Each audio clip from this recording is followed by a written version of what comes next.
Hello दोस्तों, कैसे हैं आप सब लोग और कैसी चल रही है आप लोगों की तैयारी। दोस्तों, आज हमारी माइक्रो इकोनॉमिक्स की अल्फा सीरीज में कंज्यूमर थ्योरी के बहुत ही बढ़िया बढ़िया से क्वेश्चन सॉल्व होंगे। दोस्तों, हमने कंज्यूमर थ्योरी को काफी डिटेल में स्टडी किया, जहां हम लोगों ने प्रेफरेंसेस के बारे में बात करी, बजट कंस्ट्रेंट के बारे में बात करी, यूटिलिटी फंक्शंस के बारे में बात करी, डिफरेंट टाइप्स ऑफ आईसीस की डेरिवेशन हम लोगों ने करी। हमने ऑर्डिनल थ्योरी का कंज्यूमर थ्योरी बहुत डिटेल में डिस्कस किया। तो आज वो दिन है जो जब हमें ये मालूम पड़ेगा कि हमने जो पढ़ा है उसका एक्चुअल में क्वेश्चंस में किस तरीके से इस्तेमाल होता है। और आज तो हम ये कुछ प्रैक्टिस क्वेश्चन कर रहे हैं। कुछ दिनों बाद जब भी हमारे ये टॉपिक्स कवर हो जाएंगे, फिर मैं एक असाइनमेंट डिस्कशन आप लोगों से करूंगा। कुछ बहुत ही सिलेक्टेड क्वेश्चंस आप लोगों के सामने लेकर आऊंगा, जो आपके पास्ट ईयर क्वेश्चंस होंगे, बहुत ही इंपॉर्टेंट होंगे, बहुत ही बढ़िया क्वेश्चंस होंगे। वो भी मैं आप लोगों के साथ डिस्कस करूंगा। तो अगर आप हमारे चैनल पे न्यू हैं, पहली बार हमारे इस वीडियो को देख रहे हैं, तो सेमिकॉन क्लासेस के यूट्यूब चैनल के प्लेलिस्ट में जाकर आप अल्फा सीरीज, जो कि माइक्रो इकोनॉमिक्स से रिलेटेड है, अल्फा सीरीज वाले फोल्डर पे जा सकते हैं। आपको आपके सारे टॉपिक्स वहां पर मिल जाएंगे। और आप अगर हमारे चैनल से ऑलरेडी पढ़ते हैं, पुराने स्टूडेंट हो, तो प्लीज वीडियो को लाइक करिए, शेयर करिए, कमेंट करना नहीं भूलना। ठीक है, कमेंट जरूर किया कीजिए, क्योंकि आपके कमेंट से हमें बहुत ज्यादा मोटिवेशन मिलता है, एक तरह का फीडबैक होता है वो। चलिए शुरू करते हैं हम लोग अपनी आज की क्लास का डिस्कशन। तो अब जल्दी से कॉपी पेन निकाल लीजिए, बढ़िया बढ़िया से नोट्स बनाइएगा। और हाँ, ये जितने भी नोट्स हैं, class notes, handwritten notes, ये सब के सब हमारी आपकी प्यारी सी वेबसाइट semiconclasses.com पर अपलोडेड है। आप जाकर वहां से डाउनलोड कर सकते हैं, मैं उसका लिंक इस वीडियो के डिस्क्रिप्शन में जरूर दे दूंगा। चलिए शुरुआत करते हैं हम लोग अपनी आज की क्लास का डिस्कशन। अलावा जो हमारा एग्जाम पॉइंट है वो इसी प्रकार का रहता है कि वो कहता है सॉल्व फॉर ऑप्टिमम वैल्यू। शुरुआत आपकी यहाँ से होगी। ध्यान रखना, यूटिलिटी मैक्सिमाइज करनी है, बजट कंस्ट्रेंट आपको गिवन होगा। अब मैं कुछ यहाँ पे क्वेश्चंस लिख रहा हूँ, प्रेफरेंसेस लिख रहा हूँ। अब आप पहले सारे लिख लेंगे और फिर हम हल करके उन्हीं को सॉल्व करेंगे। तो सबसे पहले हमारा यूटिलिटी फंक्शन सबसे इजी आएगा, एक्स की पावर अल्फा वाई की पावर बीटा। मैं पहले सारे आपके प्रेफरेंसेस लिखूंगा। क्या होगा? Utility is equal to X की पावर अल्फा वाई की पावर बीटा। एक बार सारे लिख लेता हूं मैं, फिर एक एक करके डिस्कस करेंगे। उसके बाद में आएगा utility is equal to, generally utility is equal to minimum of x comma y. C आएगा utility is equal to x plus का वाई। डी आएगा utility is equal to max of x comma y. E आएगा utility is equal to root x plus का y. F आएगा utility is equal to root x plus का root y. फिर E F 6 7। उसके बाद आएगा utility is equal to minimum of 2x plus का y x plus 2y। H आएगा utility is equal to maximum of 2x plus का y x plus का 2y। Utility is equal to minimum of 4x 2x plus का Y.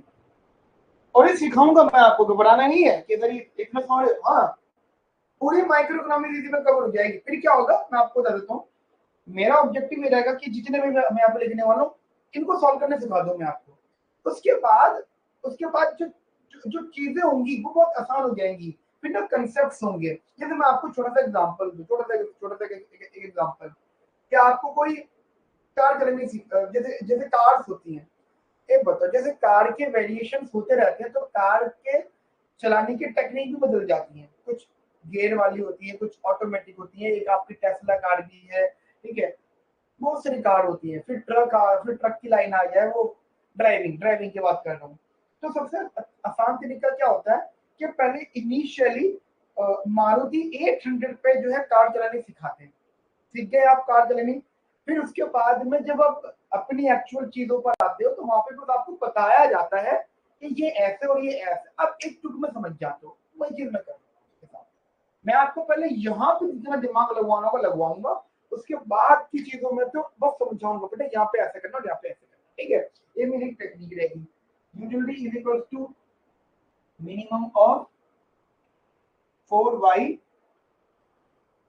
2x x plus का 2y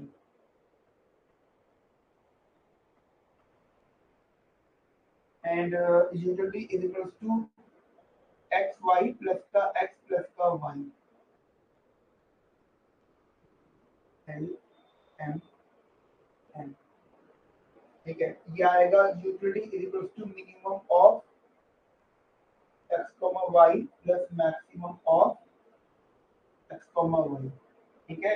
फिर उसके बाद में utility आएगा x माइनस a की power alpha y minus b की power beta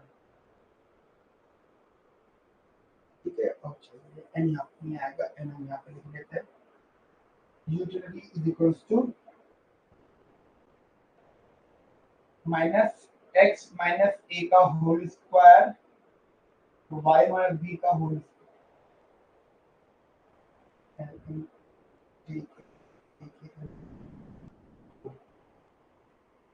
utility is equals to x square plus y square.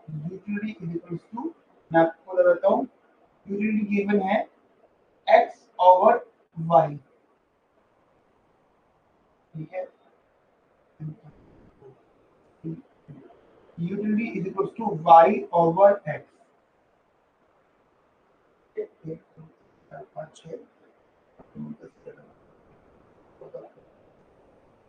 ठीक है। मतलब ये तो फिर आगे बढ़ाते रहेंगे, अभी फिलहाल इतने रखते हैं, आप पहले इनको नोट कर लीजिए। वैसे तो 15 तक ही होने चाहिए थे, आप सब यहाँ तक नोट करना ठीक है। ये वाले तो एक्सेप्शनल केस है, बाद में सीखेंगे, आप यहाँ पे नोट करिएगा। अब जल्दी से पहले इनको नोट कर लीजिए, फिर हम एक करके इनके ऊपर बात करेंगे। और फिर हम क्या करेंगे, एक एक करके बाल की खाल निकालेंगे वन बाय वन। मेरी 2 से 3 क्लासेस इन्हीं क्वेश्चंस पे जाएगी और हमें करना क्या होगा, सॉल्व फॉर ऑप्टिमम वैल्यूज। पहले जल्दी से आप इनको नोट कर लीजिए, जल्दी से नोट करो।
मुझे बड़ा नोट प्लीज मुझे बता दीजिए, रफ कर दूं मैं।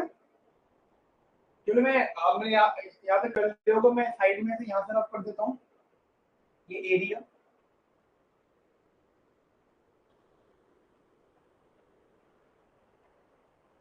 और वन बाय वन चीजों में डिटेल डिस्कशन करेंगे।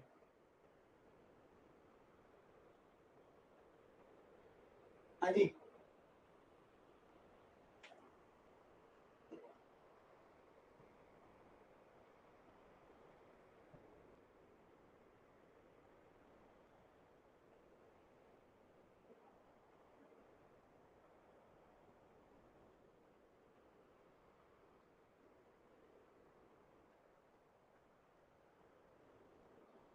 चलिए सबसे पहले ये क्वेश्चन उठा रहा हूँ मैं आप लोगों के सामने।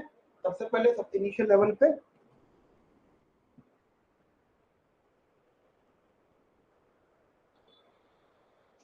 सबसे पहले जो क्वेश्चन उठा रहा हूँ, this one question that is utility is equal to x की पावर अल्फा y की पावर बीटा। एक डिटेल नॉलेज रखिएगा चीजों के बारे में ठीक है। देखिए ये जो प्रेफरेंस होता है, आप अपने माइंड में रखिएगा। पहली बात, इसको हम नाम देते हैं strictly convex preference, strictly convex preference ठीक है। सबसे पहली बात इसको अब देखो, स्ट्रिक्टली कॉन्वेक्स। अब यहाँ पे जो मैंने वर्ड लगाया है स्ट्रिक्टली, पहले ये समझ लो मैथमेटिकल मीनिंग। ध्यान रखना, जो फंक्शन आपका ट्वाइस डिफरेंशिएबल होगा, मैं आप रिपीट कर देता हूं, जो फंक्शन आपका ट्वाइस डिफरेंशिएबल होगा, थोड़ी सी मैथमेटिक्स। ट्वाइस डिफरेंशिएबल का मतलब आपने उसको एक बार डिफरेंशिएट किया, हो गया, फिर आपने उसको एक बार और डिफरेंशिएट किया, वो फिर से हो गया, मतलब वो दो बार डिफरेंशिएट हो सकता है। जैसे जैसे एग्जांपल को फंक्शन है f equal to 2x square, तो ये दो बार डिफरेंशिएट हो सकता है। आपने एक बार डिफरेंशिएट किया 4x आया, एक बार और किया 4 आया, मतलब दो बार हो गया। तो जो 2x स्क्वायर है आप इसको बोलोगे आपका स्ट्रिक्टली, ठीक है, इसके लिए क्या वर्ड यूज होगा, स्ट्रिक्टली। तो पहले मैथमेटिकल समझ लो कि स्ट्रिक्टली कहां पर आएगा। तो इनमें से जितने भी ऐसे फंक्शंस हैं जो दो बार डिफरेंशियल हो सकते हैं, इनमें से जितने भी प्रेफरेंसेस हैं जो दो बार डिफरेंशियल हो सकते हैं, उनके साथ हमेशा स्ट्रिक्टली वर्ड आएगा।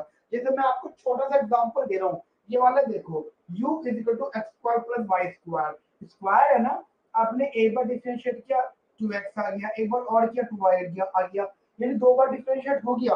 तो इसके नाम के साथ में मैं स्ट्रिक्टली वर्ड लगाऊंगा। समझ में आई मेरी बात? इसके नाम के सामने में क्या लगाऊंगा, स्ट्रिक्टली वर्ड लगाऊंगा। क्या लगाऊंगा बेटा, स्ट्रिक्टली। खुशागर बेटा, ये मैंने कुछ यूटिलिटी फंक्शंस लिखे हैं, ठीक है, यूटिलिटी फंक्शंस लिखे हैं, तो ये एक एक करके सॉल्व करेंगे। अगर आपने नोट भी नहीं करे तो साथ साथ करते रहो, क्योंकि मैं एक एक करके रखूंगा, तो पहले इनको नोट कर लो और क्लास में रेगुलर रहिएगा, ठीक है। चलो, ठीक है, आना जाना करना, चलो। अच्छा, दूसरी बात ये है कि यहाँ पे जो x है वो आपका वीकली इस वाले पॉइंट पर आपका स्ट्रिक्टली पॉजिटिव होगा, y भी स्ट्रिक्टली पॉजिटिव होगा, यूटिलिटी आपकी स्ट्रिक्टली पॉजिटिव होगी, यानी ये नेचर है। साथ साथ मैं आपको बताना चाहता हूँ कि ये जो प्रेफरेंसेस होते हैं ये आपके कॉन्वेक्स होते हैं। कॉन्वेक्स होने का मतलब हो जाता है, देखो आप समझिएगा, कि अगर मैं ये प्रूफ कर देता हूँ कि जो कमोडिटीज हैं, जो यहाँ पे कमोडिटीज हैं वो गुड इन नेचर है, गुड इन नेचर, और जो कमोडिटीज है अगर हम ये प्रूफ कर देंगे, जब मैं ये कहता हूँ अगर हम प्रूफ कर देंगे, तो इसका मतलब होता है कि आप ये कंफर्म करोगे कि इस यूटिलिटी से मेरी, इस गुड से मेरी यूटिलिटी पे क्या इम्पैक्ट पड़ रहा है। जैसे कि ये पेन है, मैं आपको एग्जाम्पल दूं, ये पेन है, अगर ये पेन इंक छोड़ता है, लिखते हुए इंक गिरती है, तो ये पेन मेरे लिए खराब है, तो ये जो कमोडिटी है बैड है, गुड नहीं है। और अगर ये मैं प्रूफ कर देता हूँ ये पेन मेरे लिए बैड है, इसका मतलब इसकी बात करते हुए मैं कॉन्वेक्स वर्ड नहीं लगाऊंगा। कॉन्वेक्स वर्ड कहाँ आएगा, कॉन्वेक्स वर्ड कहाँ आएगा, कॉन्वेक्स वर्ड वहां पर आएगा जहां पर कॉम्पिटिटिव गुड इन नेचर है। अभी के लिए मेरे लिए पेन बहुत अच्छा है क्योंकि मेरी क्लास चल रही है इससे, ठीक है। तो जो ये पेन है इसके लिए कॉन्वेक्स वर्ड यूज होगा, क्लियर हो गई। और वो टाइम टू टाइम सीखोगे आपके सर गुड इन नेचर कैसे बताते हैं, तो शायद इसको नोट कर लीजिएगा, ठीक है। ये हमारी यूटिलिटी हो गई। अब सबसे इंटरेस्टिंग बात क्या होती है, सबसे इंटरेस्टिंग बात जो मैंने ये चीज लिखी है, इस चीज से ये कंफर्म होता है कि जो आपका इंडिफरेंस कर्व है, IC lies in, IC lies in, IC lies in first quadrant. यानी जैसे कि अगर आप यहाँ डायग्राम बनाते हो, ये x है और ये y है, ये आपका इस प्रकार बनेगा रेक्टेंगल और हाइपरबोला। यानी इस प्रेफरेंस का स्टिकली कॉन्वेक्स प्रेफरेंस, इसका जो इंडिफरेंस कर्व बनेगा वो कैसे बनेगा, rectangular hyperbola, rectangular hyperbola, rectangular hyperbola, rectangular hyperbola, ठीक है। कैसा प्रेफरेंस बनेगा बेटे, ये रेक्टेंगुलर हाइपरबोला। क्यों बनेगा रेक्टेंगुलर हाइपरबोला, क्योंकि जो भी प्रेफरेंस आपका स्टिकली कॉन्वेक्स प्रेफरेंस होगा ट्वाइस डिफरेंशिएबल होगा। एक्स और वाई, ध्यान रखो, एक्स और वाई पॉजिटिव होंगे, स्टिकली पॉजिटिव होंगे, कंफर्म होगा, तो वो डायग्राम आपका रेक्टेंगुलर हाइपरबोला होगा, ठीक है। और दूसरी बात, ये आपका एसिम्प्टोटिक होगा। आप बोलो सर एसिम्प्टोटिक का मतलब क्या होता है, मैं आपको बता देता हूँ। एसिम्प्टोटिक का मतलब एसिम्प्टोट नेवर टच दी एक्सिस, एसिम्प्टोट का मीनिंग होता है नेवर टच दी एक्सिस, एक्सिस को कभी भी टच नहीं करेगा इंडिफरेंस कर्व। नेवर टच दी एक्सिस, कभी भी एक्सिस को टच नहीं किया जाएगा। बात समझ में आई मेरी आप लोगों को? तो ध्यान रखना ये जो प्रेफरेंसेस होते हैं इन्हें आप स्टिकली कॉन्वेक्स इसलिए कहते हो क्योंकि ये रेक्टेंगुलर हाइपरबोला होते हैं और एसिम्प्टोटिक होते हैं। रेक्टेंगुलर हाइपरबोला और एसिम्प्टोटिक का मीनिंग समझ में आ गया, बेसिक सा है। दूसरा, ये जो प्रेफरेंसेस होते हैं ये आपके मोनोटोनिक ट्रांसफॉर्म प्रेफरेंसेस होते हैं। कैसे होते हैं? मैं एक करके अपना नाम बता देता हूँ। Rectangular hyperbola,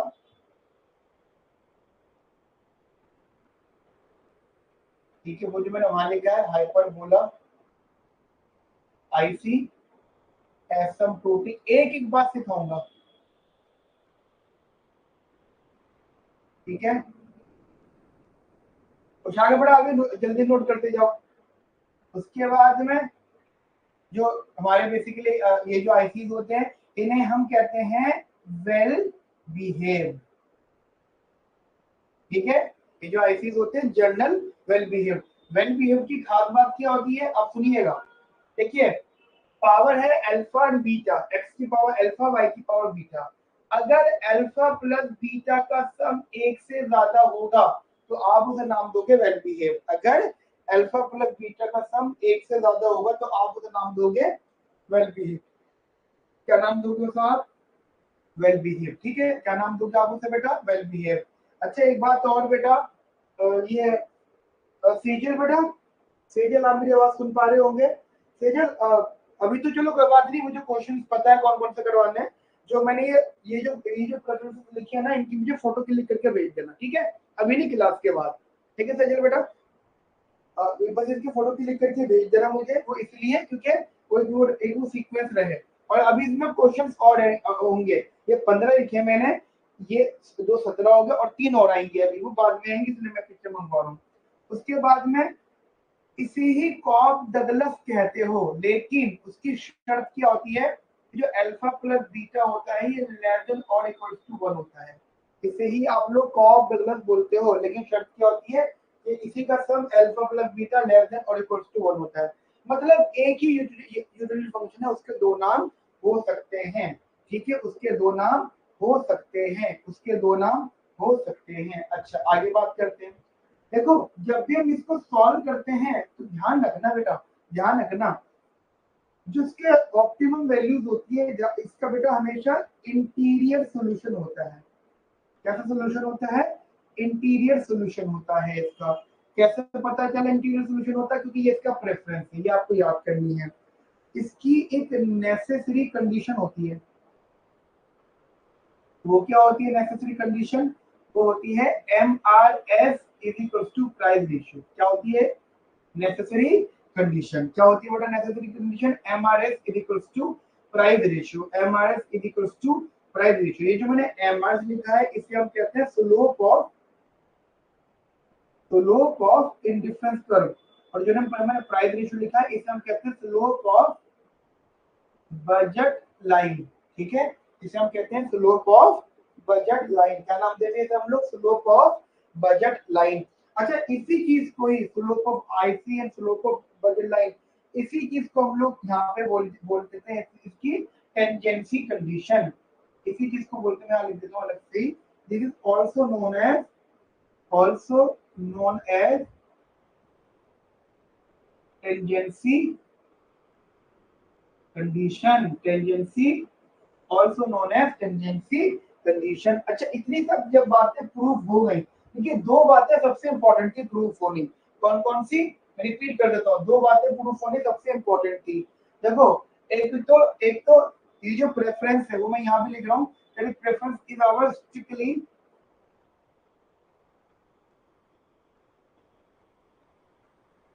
convex. तो दो बातें प्रूफ होनी जरूरी है। क्या?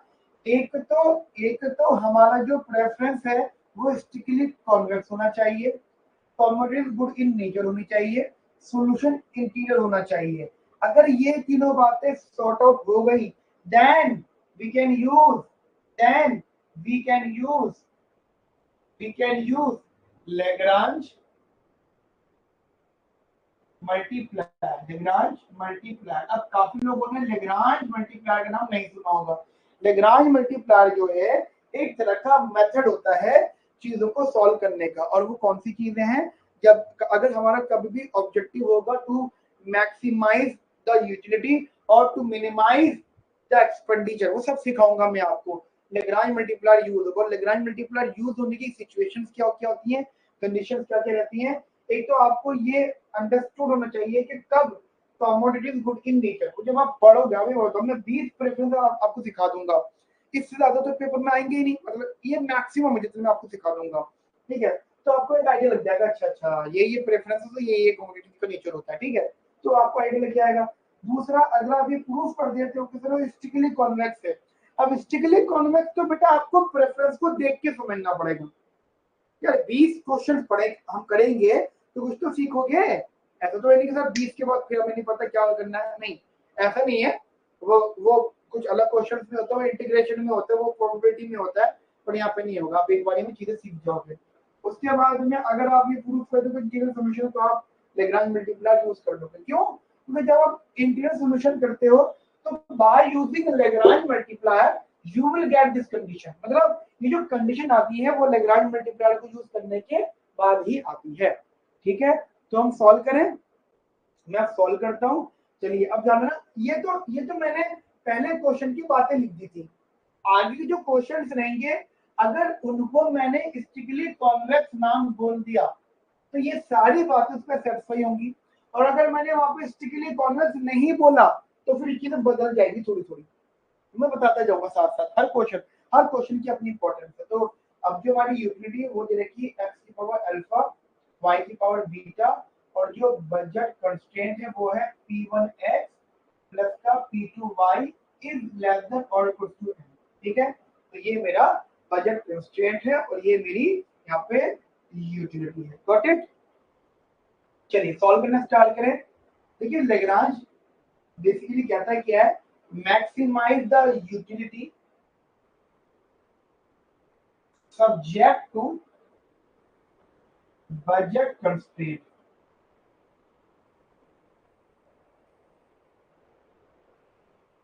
सब्जेक्ट टू बजट कंस्ट्रेंट, यानी मैक्सिमाइज यूटिलिटी आ जाएगी एक्स की पावर अल्फा वाई की पावर बीटा प्लस का लैम्डा।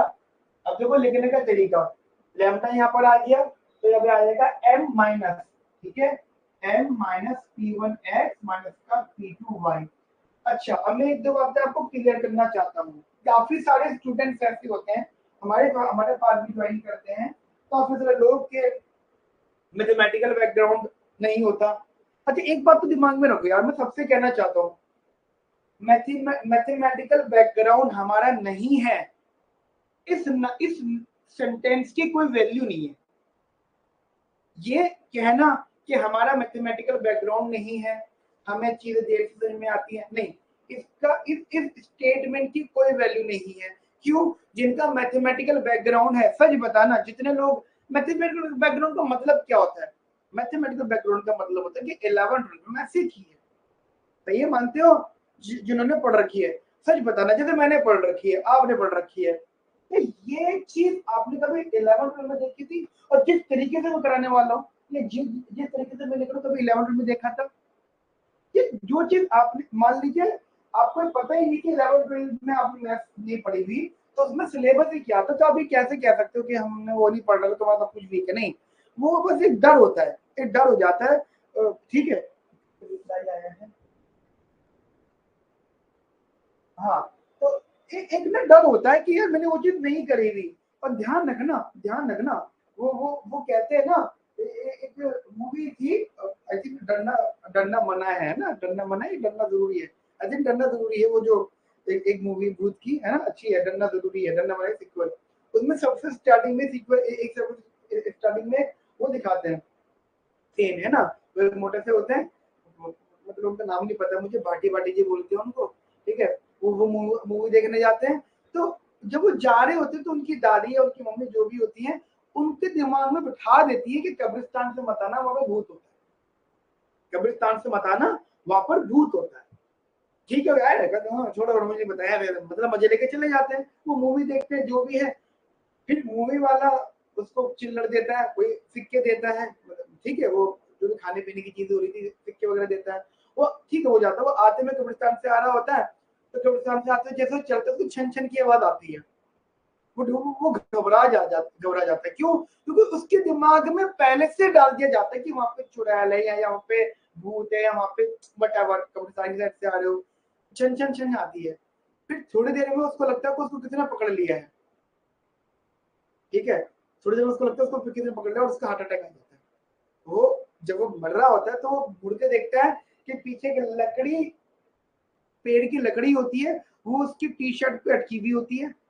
तो जो किसी ने पकड़ा था वो असल में भागता है, वो टी शर्ट, लकड़ी जो टी शर्ट में अटक जाती है जिसके वो घबरा जाता है, कहता है, सोचता है कि मुझे किसी ने पकड़ लिया, और छन छन की आवाज आ रही है, ये वही चिल्लड़ पैसे होते हैं जो थिएटर वाला देता है। तो टेक्निकली होता है क्या, जब कोई आपके दिमाग में कोई बात बिठा देता है तो उससे नुकसान क्या होता है, आप हमेशा खुद को डिमोरलाइज करते हो, लोग हमें जान तक दे देते हैं इन सब चीजों पे, जो जब किसी के दिमाग, और ये मजाकिया तो और नहीं, असलियत है, असली है। कोई आपसे दिमाग में डाल देगा, तो जिसने भी आपके दिमाग में डाला है कि तुम्हारे पास मैथ नहीं है, या खुद भी अगर आप हो इसके रीजन, तो दिमाग से निकाल, इस चीज का कोई लेना देना नहीं है कि आपको 11th में मैथ थी या नहीं थी। मजे की बात, 11th में मैथ थी पर ग्रेजुएशन में मैथ बहुत अच्छी नहीं पड़ी, इकोनॉमिक्स ऑनर्स नहीं है, कोई टेंशन नहीं लेना, कोई दिक्कत नहीं, इकोनॉमिक्स ऑनर्स वाले से मिल लेना किसी दिन, वो बता देगा अपना दिल का हाल, कि बता देख भाई, जो तू सोच रहा है तो कुछ भी नहीं है, हमारा तो तेरे से बुरा था हाल है, हम तो बिल्कुल नहीं लायक है, समझ में? तो please and please and please, जो सिखा रहा हूँ वो सीखना। होगा क्या, कहीं पर डाउट आता है तो वो डाउट आपके बेसिक वीक का वाला पॉइंट है, उसके लिए मैंने आपके लिए पोर्टल बनाया है, और पोर्टल के लिए मैं आपको गाइड करूंगा, ठीक है, पर्सनली कुछ को मैं कर चुका हूँ, कुछ को मैं आज मैं कर दूंगा, ठीक है, आफ्टर क्लास, जिन्होंने जो ज्वाइनिंग वगैरह करी और अभी भी एब्सेंट है कुछ बच्चे, तो मैं आपको गाइड कर दूंगा कैसे कैसे वीडियोस को देखो। और ये जो रिकॉर्डिंग वाले जो बच्चे क्लास में नहीं है और रिकॉर्डिंग देख रहे हैं, प्लीज अगर उन तक मेरी गाइडेंस नहीं पहुंची है, पूरा जो है डिस्कशन नहीं हुआ है, तो आप प्लीज मुझे एक बार कॉल करेगा रिकॉर्डिंग वाले, ठीक है, क्योंकि अधिकतर बच्चे रिकॉर्डिंग्स में ही है, तो आप प्लीज मुझे कॉल जरूर करिएगा, राइट। तो अब हम करते हैं सॉल्व, दिमाग से निकाल दो, ये मान लो today is the new day of your life, आपकी जिंदगी का पहला दिन है, और आप शुरू से शुरू कर रहे हो, जो भी कुछ सीख रहे हो वो शुरू से शुरू है, ठीक है, शुरू से शुरू है, बस ये दिमाग में रखना। अच्छा, थोड़ा बहुत डिफिकल्टी आएगी वो एडजस्ट करेंगे, ये हमारा यूटिलिटी फंक्शन जिसे हमें मैक्सिमाइज करना है, ये हमारा बजट कंस्ट्रेंट है। मैं आप लोगों को बताना चाहता हूँ कि जब हम कहते हैं सॉल्व फॉर ऑप्टिमम वैल्यू, तो यहाँ पे 3 वैल्यूज होती हैं, एक एक्स, एक वाई और एक लैम्डा, एक एक्स है, एक वाई है और एक लैम्डा। लैम्डा का नाम बता देता हूँ, लैम्डा को हम लोग शैडो प्राइस बोलते हैं, लैम्डा को हम लोग क्या कहते हैं, शैडो प्राइस, लैम्डा को हम लोग क्या बोलते हैं, शैडो प्राइस, दिमाग में रखना, लैम्डा को हम लोग क्या बोलते हैं, shadow price. Why shadow price, because ये कॉफिशिएंट है, हर चीज को शैडो प्राइस कहते हैं जो कॉफिशिएंट होता है, और जो कॉफिशिएंट होता है उसकी बहुत बड़ी इंपॉर्टेंस होती है, ध्यान रखना। इस लैम्डा की जो पोजीशन है वो ये है कि आपका वीकली पॉजिटिव होगा, क्या होगा बेटा, ये वीकली पॉजिटिव, ठीक है, ठीक है, weekly positive, weekly positive, weekly positive. अब मैं आपको एक छोटी सी बात बताना चाहता हूँ, लैम्डा वीकली पॉजिटिव है, अब इसमें दो सिचुएशन मान लो,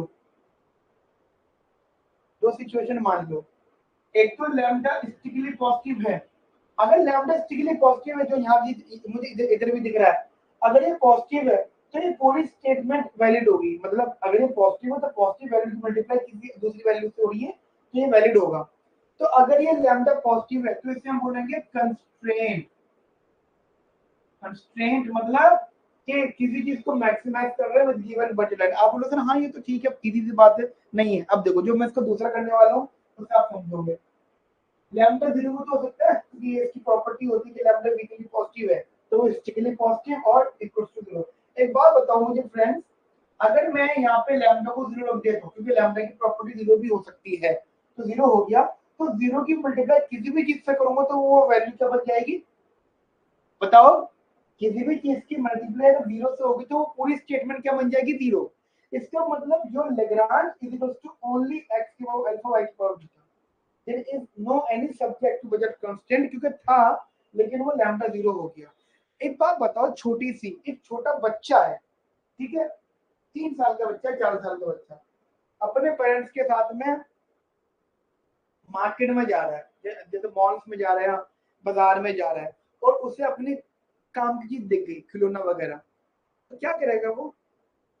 क्या वो फादर से, छोटे बच्चे की बात करो, छोटे बच्चे की बात, बिल्कुल छोटा बच्चा जिसे बस इतनी समझ है कि ये चीज मुझे चाहिए, बस इतनी समझ है, तो अपने पापा से डिस्कस करेगा, फादर आपकी जो इनकम है वो इतनी है, मुझे ये चीज चाहिए, तो इसका मतलब आपकी इनकम के हिसाब से जो मेरा प्रेफरेंस है उसका बजट कंस्ट्रेंट ये बताता है कि इसका जो प्राइस है वो इनकम ऐसे ऐसे मैच होगा, और अगर मैं इसको अभी ले लूंगा तो फिर आपकी इनकम में कितनी कमी आ जाएगी, उससे आपकी रियल इनकम पे कितनी बातें करेगा वो? नहीं करेगा। इतनी बातें आप और मैं कर सकते हैं क्योंकि हम समझदार हैं, वो छोटा बच्चा नहीं करेगा। छोटे बच्चे को कोई फर्क नहीं पड़ता कि उसके पापा की जेब में कितने पैसे हैं या उसके गार्जियन की पॉकेट में कितने पैसे हैं या वो कितना कमाते हैं। उसके लिए उसके जो पेरेंट्स है वो सुपरमैन है, उसको वो चीज चाहिए। तो जब कोई छोटा बच्चा अपनी यूटिलिटी को मैक्सिमाइज करता है तो क्या वो किसी भी बजट की फिक्र करता है? कि किसी बजट की फिक्र करता है वो कि मेरे पापा कितना कमाते हैं? नहीं करता। उसे वो चीज चाहिए होती है। आप भी आज भी हो सकते हो, हम में से कोई आज भी हो सकता है, मुझे पापा ये चीज चाहिए, मम्मा ये चीज चाहिए, ब्रदर जिससे भी आप डिमांड करते हो, you don't care about the income of your family person, है ना? होता है ऐसा। अगर ऐसा है तो ध्यान रखना, पर्सन की यूटिलिटी तो मैक्सिमाइज होगी लेकिन कोई बजट कंस्ट्रेंट नहीं होगा क्योंकि लैम्डा इक्वल्स टू 0। इसे हम कहते हैं अनकंस्ट्रेंट। अच्छा, ये बात मैं आपको क्यों बता रहा हूँ फ्रेंड्स, अनकंस्ट्रेंट, ये बात मैं आपको क्यों बता रहा हूँ? क्योंकि एग्जाम में, इंटरव्यू में एक बच्चे ने पूछ लिया था तो what about the difference between constraint and unconstrained theory. Constraint theory और अनकंस्ट्रेंट थ्योरी में डिफरेंस बताइए।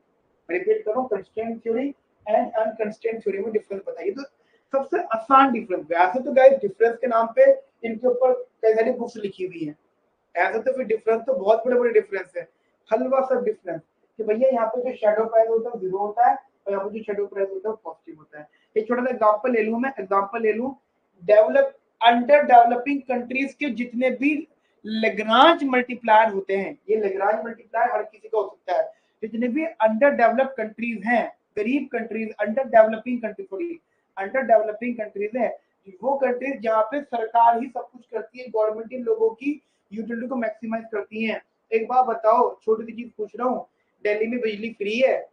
फ्री है ना? दिल्ली के अंदर बिजली फ्री है, दिल्ली के अंदर पानी फ्री है, दिल्ली के अंदर बसेस में लेडीज का किराया फ्री है, दिल्ली के अंदर न जाने कितनी चीजें फ्री है जो हमको नहीं पता। और हमारी दिल्ली के जो सीएम है वो बार बार यही कहते रहते हैं कि मेरे पास पैसे नहीं, मेरे पास पैसे नहीं, मेरे पास फंड खत्म हो गया। ये कहते नहीं कहते, सुना नहीं सुना? और यही, और इंडिया के अंदर न जाने कितनी चीजें फ्री हैं, और आप देखो इंडिया का जो बजट है हमेशा डेफिसिट में जा रहा है। क्यों? क्योंकि जब भी हम गरीबों का फायदा कर रहे होते हैं तो हम बजट भूल जाते हैं। या हम गरीब लोग हैं, एग्जांपल, हमें बिजली फ्री चाहिए, so we don't care about that कि इंडिया की रेवेन्यू कितना है, ये इंडिया का इनकम कितना है, मुझे तो वो चीज फ्री चाहिए। जो सरकार टैक्स नहीं लेती सरकार बहुत अच्छी होती है। तो टेक्निकली ध्यान रखना, ये जो प्रेफरेंस होता है ये अंडर डेवलपिंग कंट्रीज के लिए होता है।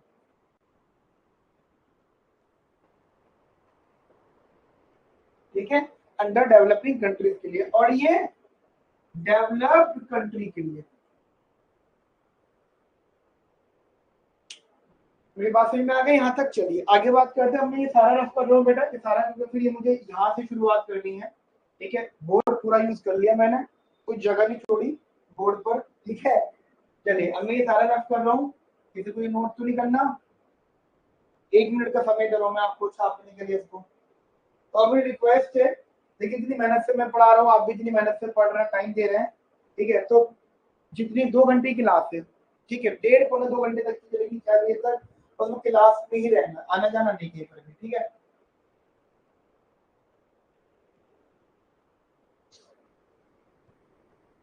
चलिए मैं यहाँ एरिया रफ कर रहा हूँ।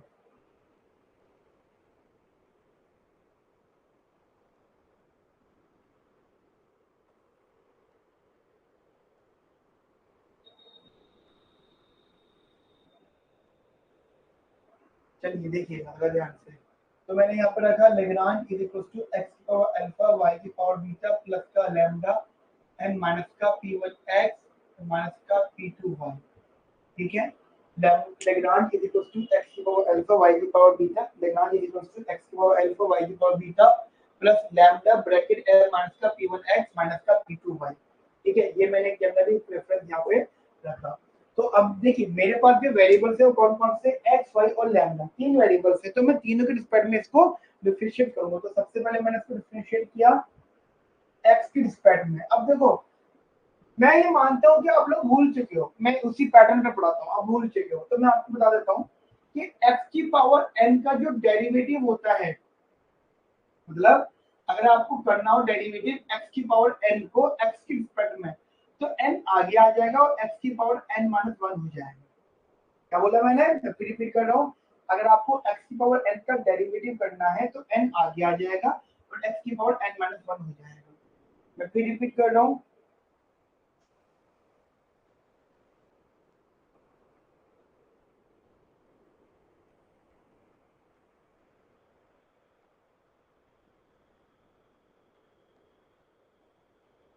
तो फिर रिपीट कर रहा हूँ, अगर आपको x की पावर n का डेरिवेटिव करना है तो n आगे आ जाएगा, x की पावर n माइनस वन हो जाएगा, x की पावर n माइनस वन हो जाएगा। तो देखिएगा, अच्छा और एक चीज और, अगर यहाँ पे मान लीजिए कोई और वेरिएबल तो वो कांस्टेंट रहेगा, तो ये हो जाएगा अल्फा x की power alpha minus one y की पावर बीटा प्लस लैम्डा। अब देखिएगा ये तो ये आ गया, लैम्डा एज इट इज आ गया, m का जीरो हो जाएगा, ठीक है। Derivative of any constant value वो जीरो होता है, ठीक है, वो जीरो हो जाएगा। P1 का एवरेज कांस्टेंट रहेगा, x का वन हो जाएगा और इसका जीरो हो जाएगा। और ऑप्टिमाइजेशन इक्वल टू जीरो, ठीक है, इसको ऑप्टिमाइजेशन के लिए इक्वल टू जीरो रखो। मैं आप लोगों को बताना चाहता हूँ जो अल्फा x की power alpha minus one y beta है और ये is equal to lambda into p1 है इक्वल टू जीरो रखने के बाद में, तो ये जो वैल्यू है इस वैल्यू को आप मार्जिनल यूटिलिटी ऑफ x बोलते हो। तो ये किसके बराबर है, लैम्डा p1 के। और अगर आप इसको सॉल्व करते हो तो लैम्डा की वैल्यू आ जाती है mu x अपॉन में p1, mu x अपॉन में p1। तो आप में से शायद काफी लोग ये समझ सकते हैं, शायद काफी लोग ये समझ सकते हैं कि कार्डिनल थ्योरी के अंदर ये एक सिचुएशन हुआ करती थी कंज्यूमर इक्विलिब्रियम का, that is mu x upon में px। तो वो किसके बराबर होता था, लैम्डा के बराबर। क्या होता था वो, लैम्डा के बराबर। मैं आप लोगों को बताना चाहता हूँ कि जो ये जो लैम्डा वाली वैल्यू है इसे आप क्या कहते हैं, MUM।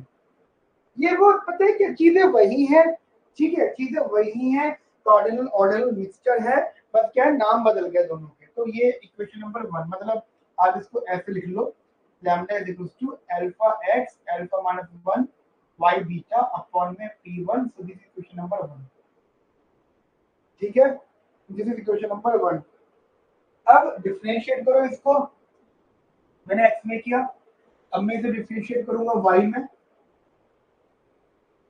तो देखिएगा जब मैंने x में डिफरेंशिएट किया था तो y की power beta as it is आया था, क्योंकि मैं पार्शियल कर रहा हूँ, ठीक है, y की power beta as it is आया था क्योंकि मैं पार्शियल कर रहा हूँ, क्योंकि मैं पार्शियल डेरिवेटिव यहाँ पे कर रहा हूँ। और अब मैं जब y में कर रहा हूँ तो x की पावर एज इट इज आएगा, ये तो ये वैल्यू आएगी बेटा, x की पावर अल्फा यही है, बीटा y बीटा माइनस का वन एंड प्लस का लैम्डा जीरो माइनस का p2 for optimisation put it equal to zero. तो ये हो गया x की पावर अल्फा y की पावर बीटा माइनस का one into beta is equal to lambda p2, या lambda is equal to x की पावर अल्फा y की पावर बीटा माइनस का वन इनटू बीटा अपॉन में p2। So this is my second equation. देखिएगा ये mu m हो गया, ये mu y हो गया और ये p2 हो गया, ठीक है, वो जो अंडरस्टूड है चीजें, राइट। ये दो इक्वेशंस हो गई, equation number one equation number two. मैं क्या कर रहा हूँ, दोनों इक्वेशन को कंपेयर कर रहा हूँ। We just basically compare both equations, compare both equations.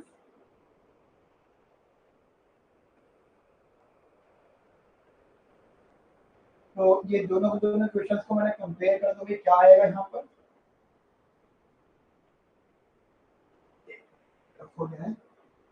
Okay, compare equation one and equation two. तो देखिएगा ये आया अल्फा एक्स की power alpha minus 1 Y beta upon में p1 इज इक्वल्स टू ये वैल्यू आ गई एक्स की पावर अल्फा वाई की power beta minus 1 beta upon में p2। थोड़ा सा सिंपलीफाई कर लेते हैं चीजों को थोड़ा बहुत, तो ये हो गया अल्फा एक्स की power alpha Y beta upon में x इंटू p1। देखिए जब पावर मैं आपको ऐसा बताता हूँ x की पावर अल्फा माइनस 1 है ना, तो x की पावर अल्फा अपॉन में x हो जाएगी, ठीक है। x की पावर अल्फा माइनस 1 है तो बेसिकली कैसी हो जाएगी बेटा, x की पावर अल्फा अपॉन में x हो जाएगी, तो वो वही चीज मैंने यहाँ पे कर दी।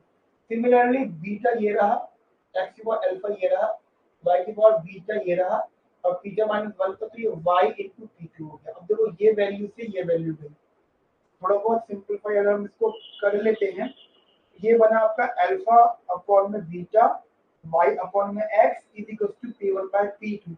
ध्यान रखना हमने लैग्रांज मल्टीप्लाई करके सॉल्व किया है, लेकिन एक्चुअली में ये जो सिचुएशन थी अगर आप सही से समझ पाओ, ये आपकी सिचुएशन होगी एमआरएस और ये होगा आपका प्राइस रेशियो, या आप और समझ सकते हो ये होगा आपका स्लोप ऑफ इंडिफरेंस कर्व और ये होगा स्लोप ऑफ बजट इक्वेशन, ठीक है। ये होगा स्लोप ऑफ इंडिफरेंस कर्व और ये होगा slope of budget equation, slope of indifference curve slope of budget equation, slope of indifference curve slope of budget equation. Clear है कि नहीं मेरी बात आप लोगों को? तो मैंने क्या करा फ्रॉम हियर मैंने y इज इक्वल टू कर लिया, तो ये आया p1 अपॉन में p2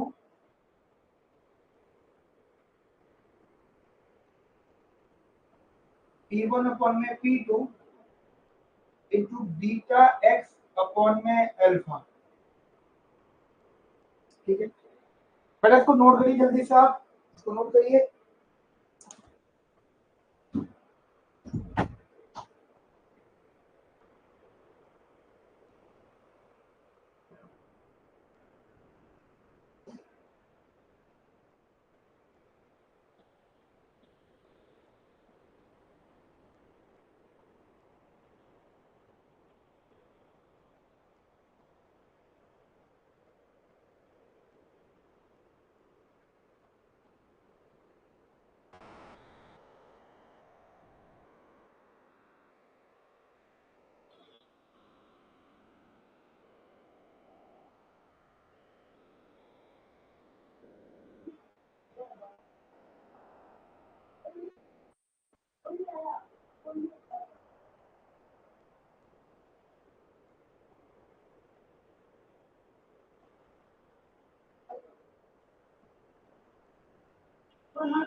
हाँ जी बेटा,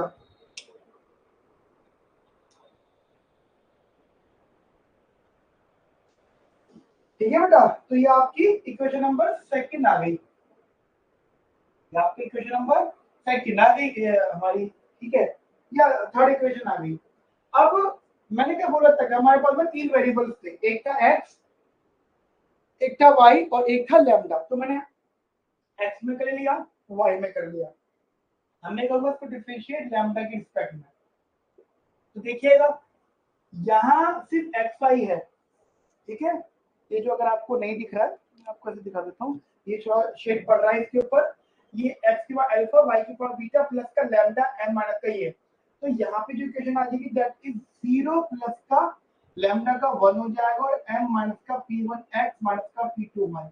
घबराना नहीं है, ऐसा नहीं है कि कोई भी चीज पहली बारी में समझ जाओगे, ठीक है। थोड़ा समय लगेगा, थोड़ा सा ज्यादा भी नहीं, और बढ़िया चीजें क्लियर होती जाएगी। अभी अभी कुछ दिन पहले एक गर्ल का ऐसी फोन आया रैंडमली, हमारी स्टूडेंट, एक ऐसी लड़की, ठीक है, जो बहुत ही ज्यादा परेशान, बहुत ही ज्यादा मतलब नेगेटिव नेगेटिव मतलब वैसे वाला हंसी मजाक मजाक की लड़की जैसे होती है ना, मजाक थोड़ी सी फनी टाइप, तो वो ऐसी हंसी मजाक अरे सर कुछ नहीं होगा मेरा, बस मैं तो बस टाइम पास कर रही हूँ, कुछ नंबर वंबर नहीं आएंगे मेरे, ठीक है। कुछ बिल्कुल ये फीलिंग। और ये मैं कहता था बहन पढ़ ले तो सिखा, पंडित पढ़ती भी थी, पढ़ने वाली भी थी, लेकिन फनी माइंड होता है ना, किसी किसी का फनी माइंड होता है कि हाँ यार ठीक है देख लेंगे जो होगा, वो वाला माइंड, वो वाला माइंड। तो मैं ये सिखाता था, और बिल्कुल सेम किस बैकग्राउंड से, non math non economic background. वो तो उसने तो मतलब ग्रेजुएशन सिंपल करके बीए वगैरह करके उन्होंने तो मार्केटिंग में डिप्लोमा करा है, ठीक है। उसका तो कोई लेना देना इन सब चीजों से, उन्होंने पढ़ा बेचारी ने, सही करके स्टडी करा, थोड़ी मेहनत करी, और उसका उसका आईडीएम तो नहीं हो, उसका जो है काफी जगह हो गया, गोखले आ गया नंबर, ठीक है, उसका सीडीएस नंबर आ गया, उसका शिवनाथन नंबर आ गया, उसका अशोकन नंबर आ गया, और सीयूईटी में भी उसका उसका 210 है, ठीक है, और उसका कोटा भी ओबीसी का। और मुझे पक्का डाउट हो रहा है कि उसको डीएससी मिल जाएगा। सोचो डीएससी किसे मिल रहा है किसको, मतलब मुझे जो डाउट हो रहा है कि डीएससी किसे मिल रहा है, जो फनी टाइप पर्सन होते हैं, मतलब अरे सर छोड़ो ना हो जाएगा, ये मेंटेलिटी, अरे सर छोड़ो हो जाएगा हो जाएगा, मतलब ऐसी माइंड, तो फनी माइंड। तो मेरा कहने का मतलब ये सब चीजों में ये कि प्रेशर मत लेना तुम, मेरी बस रिक्वेस्ट सबसे यही है कि प्रेशर नहीं लेना, समय है, समय को समय दो, समय को समय दो, वक्त को वक्त दो, टाइम को टाइम दो, सब चीज नॉर्मल हो जाएंगी। जो चीज तुम्हें टफ लग रही है, डिफिकल्ट लग रही है, आफ्टर सम टाइम वही चीज आपके कंट्रोल में रहेंगी। बस मेरी ना सबसे यही रिक्वेस्ट रहती है कि प्रेशर, मैं हमेशा कहता हूँ प्रेशर नहीं लेने का, टेंशन नहीं लेने का, उल्टा टेंशन देने का। दूसरे लोगों को तो टेंशन, अपने को नहीं लेनी, ठीक है, टेंशन नहीं लेना। देखो क्या है ये, मैंने इसको डिफरेंशिएट किया लैम्डा में, तो जहां लैम्डा नहीं है तो वो टर्म जीरो हो गई। ध्यान रखना, मैं जब डिफरेंशिएट करता हूँ तो मैं जिसके रिस्पेक्टिव में डिफरेंशिएट कर रहा हूँ, अगर उसके कुछ भी प्लस माइनस में है, प्लस माइनस में, तो प्लस माइनस वाली चीज हमेशा जीरो हो जाएगी, और जो मल्टीप्लाई डिवाइड में है वो एज इट इज कांस्टेंट आ जाएगा। क्लियर? तो तुम देखो लैम्डा का यहाँ पे 1 हो गया, इधर था ना लैम्डा, यहाँ पे लैम्डा का 1 हो गया, और ये इक्वेशन एज इट इज आ गई। And for optimisation put it equal to 0, ये हो गया m माइनस का p1x माइनस का p2y इक्वल्स टू 0। तो m is equals to p1x plus का p2y। एक बात बता दूं मैं आप लोगों को, हमारे पास जो बजट कांस्टेंट होता है वो ये होता है असल में, अब जरा समझिएगा, हमारे पास जो बजट कांस्टेंट होता है वो ये होता है, मतलब ये लेस देन होता है, लेस देन और इक्वल्स टू। लेकिन हम लोग हमेशा यूज इसे करते हैं, तो ध्यान रखना, वी ओनली यूज या only replace this by this जब हम लोग इसको लेग्रांज मल्टीप्लाई के बेसिस पर सॉल्व कर रहे हैं। मतलब लेग्रांज मल्टीप्लाई की इतनी बड़ी वैल्यू, इतनी बड़ी ताकत है कि वो इस इनइक्वालिटी को इक्वालिटी में बदल देता है। मतलब अगर आपसे कोई पूछे कि क्यों आप लेस देन और इक्वलिटी को इक्वल्स टू लिख रहे हो, तो आप इतना बोलोगे by using Lagrange multiplier, Lagrange multiplier की बेसिस पे हम कर रहे हैं, ठीक है। इतनी बात आप लोग यहाँ पे ध्यान रखिएगा, एक कंसेप्ट आ जाएगा। ये शो करता है, ये शो करता है कि मान लीजिए मेरे पास बजट लाइन है, तो मेरे को खर्च करने की जो ऑप्शन होता है वो ये होता है, ये हमारा फीजिबल रीजन होता है, मतलब मैं इतना कुछ भी खर्च कर सकता हूँ। But by using Lagrange multiplier मुझे कहा जाता है कि आपको बाउंड्री वाला खर्च करना है, you only consume at the boundary level। Clear? आप हमेशा बाउंड्री लेवल पे कंजम्पशन करोगे। तो ये मेरी हो गई equation number 4। Now put the value of y from equation 3 in equation 4, वो है m is equals to p1x plus का p2y, और आपने ये वाली y की इक्वेशन उठा के यहाँ पर रख दी, ये रहा m is equals to p1x plus का p2, और y की वैल्यू ये रख दी आपने, that is p1 अपॉन में p2 into beta x upon में अल्फा, ठीक है। और सॉल्व किया आपने, p2 से p2 गया, m is equals to p1x plus का p1x beta by alpha, cross multiply करा, ये अल्फा p1x प्लस का p1x बीटा अपॉन में alpha, m is equals to p1x common लिया, it becomes alpha plus beta upon में alpha, तो x की value हो गई अल्फा m अपॉन में p1 into alpha plus beta. So this is the value of x, ये आपकी कौन सी वैल्यू होगी, ये आपकी एक्स की वैल्यू होगी। सिमिलरली जब आप वाई की वैल्यू निकालोगे तो ये एक्स की वैल्यू को इधर पुट कर दोगे तो आपका P1 से ये कट जाएगा और अल्फा से अल्फा कट जाएगा, तो यहाँ पे जाएगा बीटा एम अपॉन में P2 अल्फा प्लस बीटा। अगर डाउट आ रहा है कि कहाँ से आया है तो कुछ नहीं करो, इस एक्स की वैल्यू को यहाँ रख दो, you will get your answer. ठीक है, चलिए छाप लीजिए इसको बेटा जल्दी से, जल्दी से छाप दीजिए इसको, जल्दी से फटाफट तेजी से।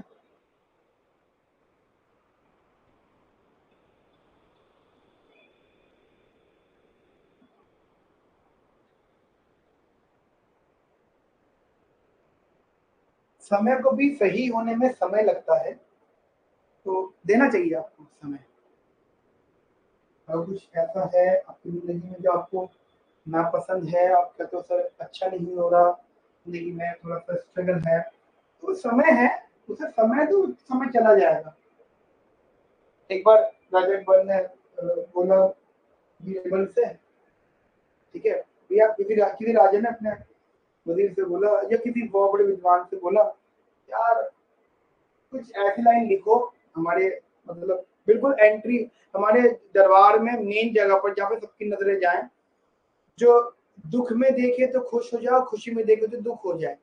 मतलब जब वो खुश है उस लाइन को पढ़ रहा है तो खुशी में देखे तो नाराज हो जाए, दुख हो, है ना, और दुख में देखे तो खुश हो जाए। तो उन्होंने एक वक्त एक लाइन लिखी, एक ही लाइन लिखी बड़ी प्यारी, ये वक्त गुजर जाएगा। ठीक है, ये वक्त गुजर जाएगा। तो पॉइंट बस यही है कि अगर अच्छाई में देखोगे तो बुरा लगेगा, बुराई में देखोगे तो अच्छा लगेगा। तो वो चीज है, तो ये जो आपका प्रिपरेशन टाइम है ना, बस ये निकालना है आपको और अच्छे से स्टडी करना है। देखो पढ़ना तो आपको हमेशा है, जिंदगी भर आपको स्टडी करनी है। जिंदगी भर का मतलब मैं बता देता हूँ आपको, एक एजुकेशन की लाइफ जो है लिमिट होती है, जैसे 28 ईयर ओल्ड 30, तो उसकी एजुकेशन लाइफ की बात कर रहा हूँ। ठीक है, तो मेरे पास भी वैल्यू आ गई बेटा।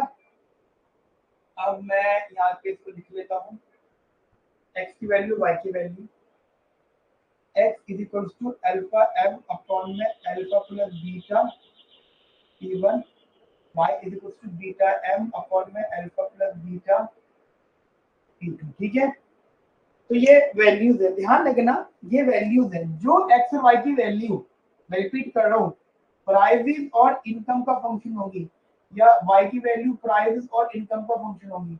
और आप बोलोगे मार्शेलियन डिमांड, क्या बोलोगे ना बेटा, मार्शेलियन डिमांड। क्या नाम दोगे ना आप बेटा, मार्शेलियन डिमांड। क्या नाम दोगे ना आप बेटा, मार्शेलियन डिमांड, मार्शेलियन डिमांड। जल्दी नोट कर लो इसको। इसमें पानी, बड़ा पानी फिगर आया, ठीक है, पानी लेकर आया, इसको नोट कर लीजिए।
ये गेट बंद कर देना। हाँ गेट बंद कर दो। चलिए बेटा यहाँ तक आगे मेरी बात समझ में आपको?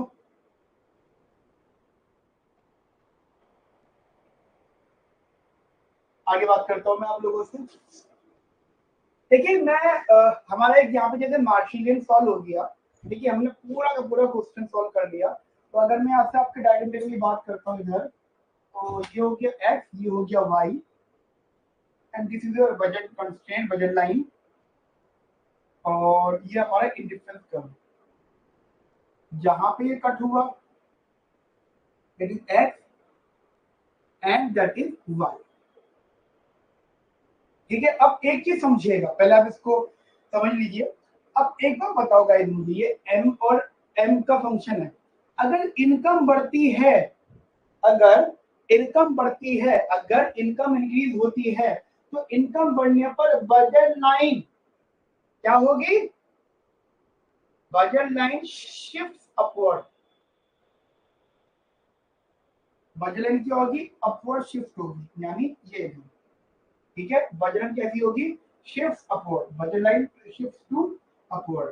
ठीक है, मान लो जब शिफ्ट हो गई, इनकम फिर बढ़ेगी तो फिर से बजट लाइन शिफ्ट होगी अपवर्ड। तो जैसे जैसे इनकम बढ़ती रहेगी, बजट लाइन आपकी अपवर्ड शिफ्ट होती रहेगी। ठीक है, तो ये देखिएगा, एक इंडिफरेंस कर्व ये रहा IC2 IC1, एक इंडिफरेंस कर्व ये रहा IC3। तो टेक्निकली बात क्या है? इंडिफरेंस कर्व है। ठीक है, जैसे जैसे हमारी बजट लाइन बढ़ती जा रही है, जैसे जैसे हमारी बजट लाइन इंक्रीज होती जा रही है, जैसे जैसे हमारी बजट लाइन इंक्रीज होती जा रही है, वैसे वैसे हमारा IC बढ़ते जा रहा है। तो मान लीजिए अब ये पॉइंट आ गया, एग्जांपल दे रहा हूं मैं आपको, अब सोचो, देखो ये हमारा ऑप्टिमम वैल्यू है।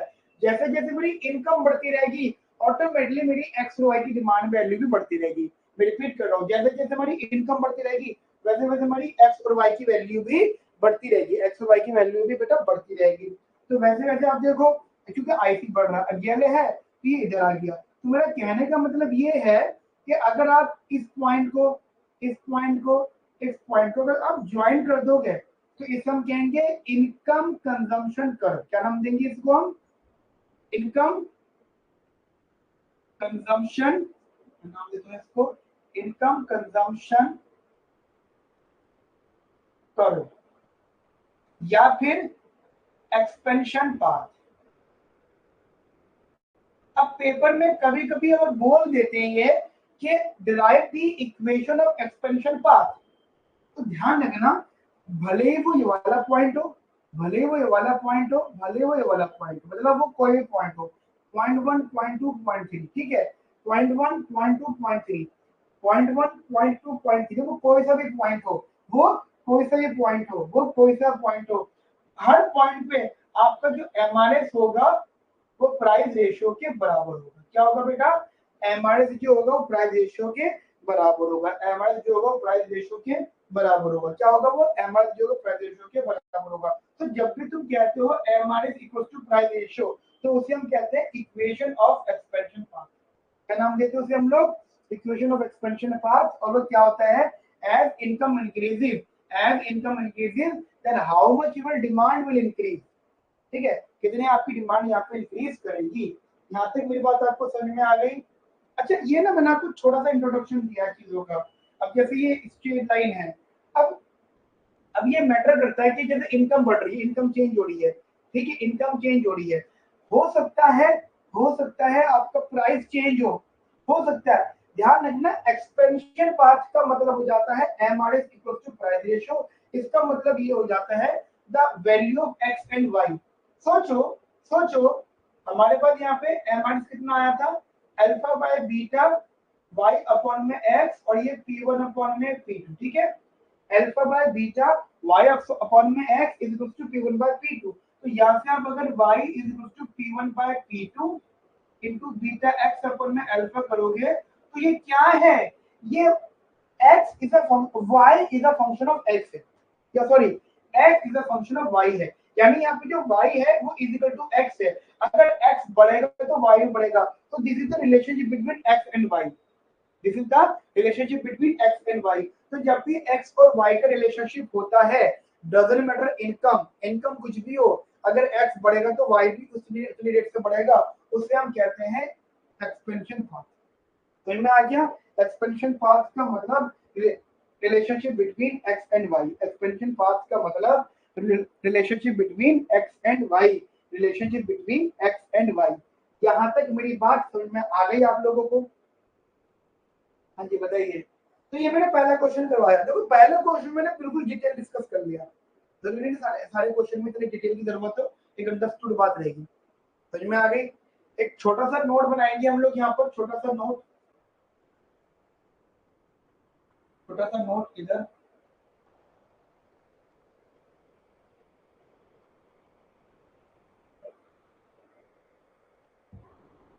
देखिए एक छोटा सा नोट समझिएगा। We have utility function is equal to x and y, and we have the optimum value x की और अल्फा y की पावर बीटा, और ये वैल्यू है अल्फा m अपॉन में p1 अल्फा प्लस बीटा, और y star is equal to beta m upon में p2 alpha plus beta.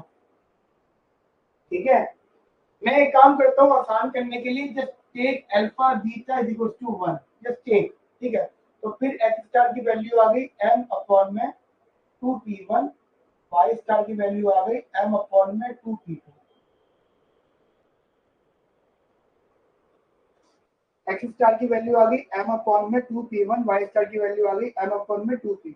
x star की वैल्यू है m अपॉन में 2p1, y स्टार की वैल्यू है m अपॉन में 2p2। ये हमारी बेटा वैल्यूज है। ठीक है, अगर मैं इनको इफ वी पुट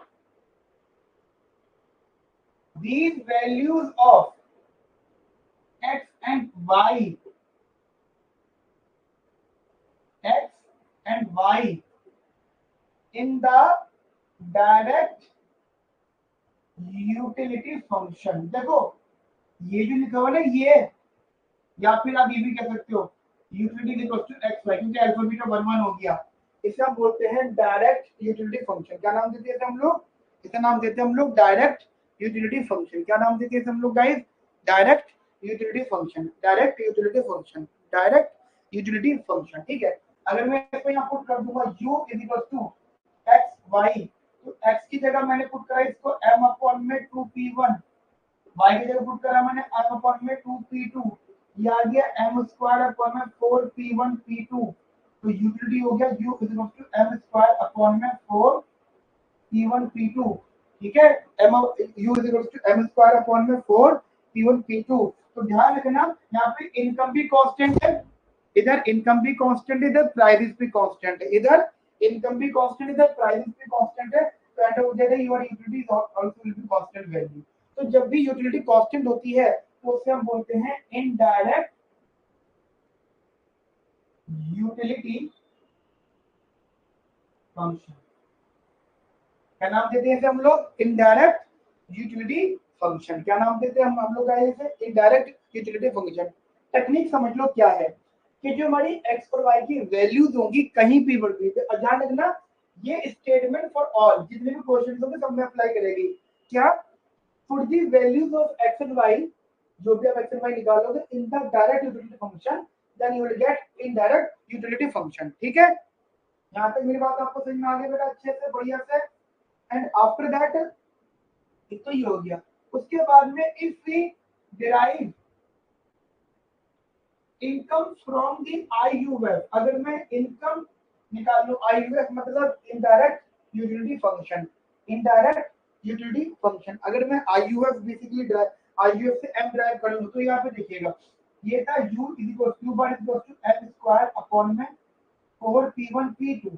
अगर मैंने यहाँ से लिखा m square is equal to 4p1 p2 into u bar, तो ये अगर मैंने लिखा m is equal to root में 4p1 p2 और u बार, तो इस ये हमारा हो जाएगा दैट इज e रूट में 4p1 p2 एंड u बार। ये हो जाएगा आपका मिनिमम एक्सपेंडिचर फंक्शन। क्या हो जाएगा ये? Minimum expenditure function. क्या हो जाएगा बेटा? ये minimum expenditure function, minimum expenditure function. ठीक है,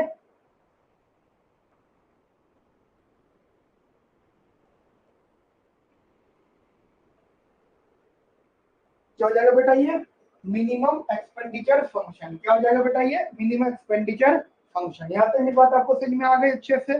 पहले आप इसको नोट कर लीजिए, यहाँ तक जितना मैं आपको बता रहा हूँ अभी।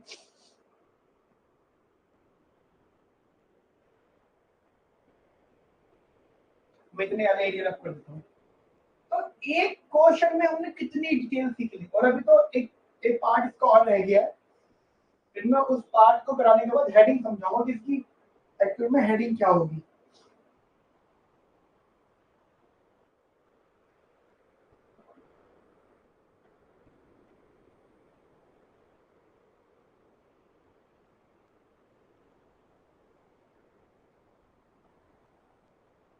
ठीक है, तो जो ई है जिसे हम कहते हैं minimum expenditure function, that is two root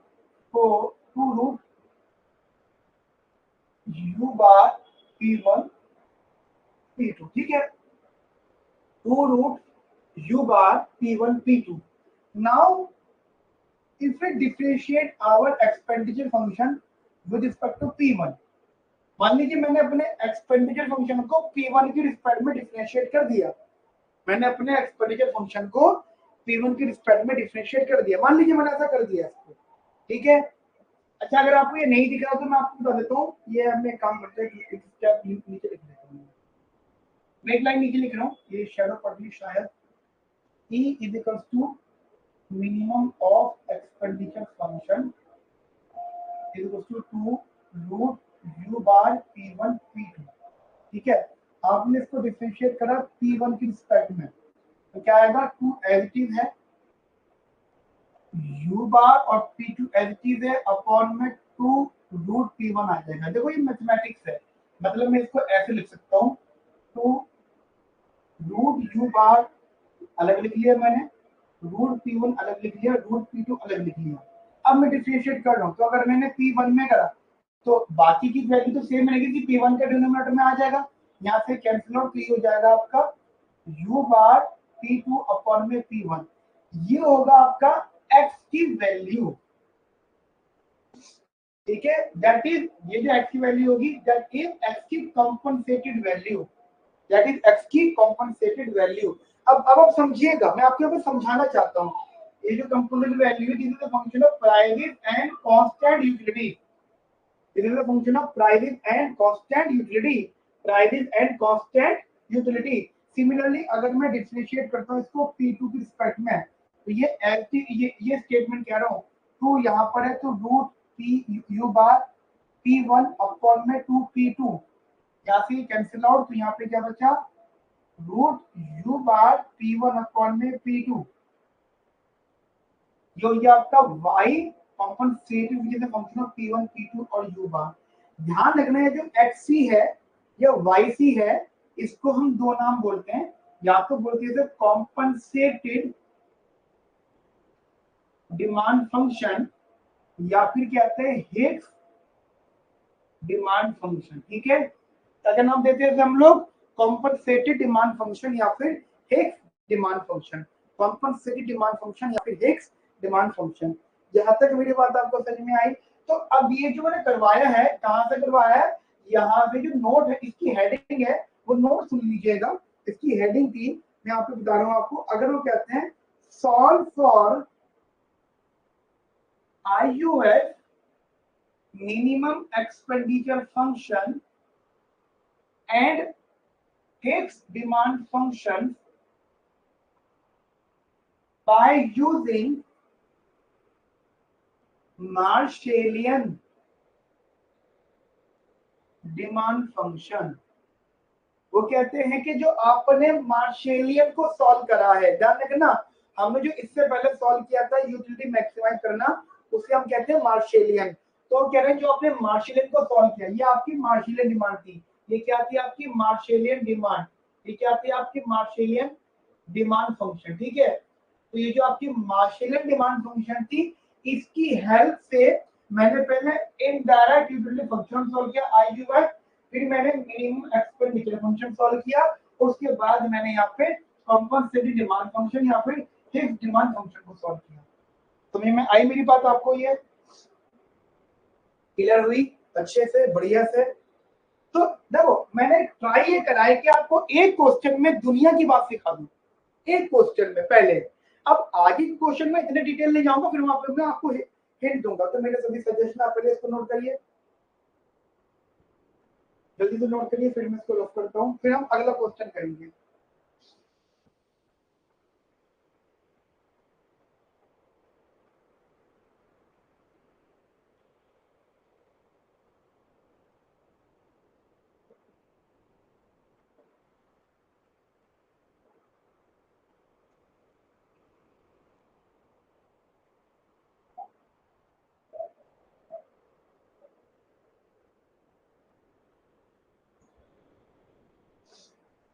हो गया, चलिए मैं यहाँ से रफ कर देता हूँ, यहाँ ले लीजिए।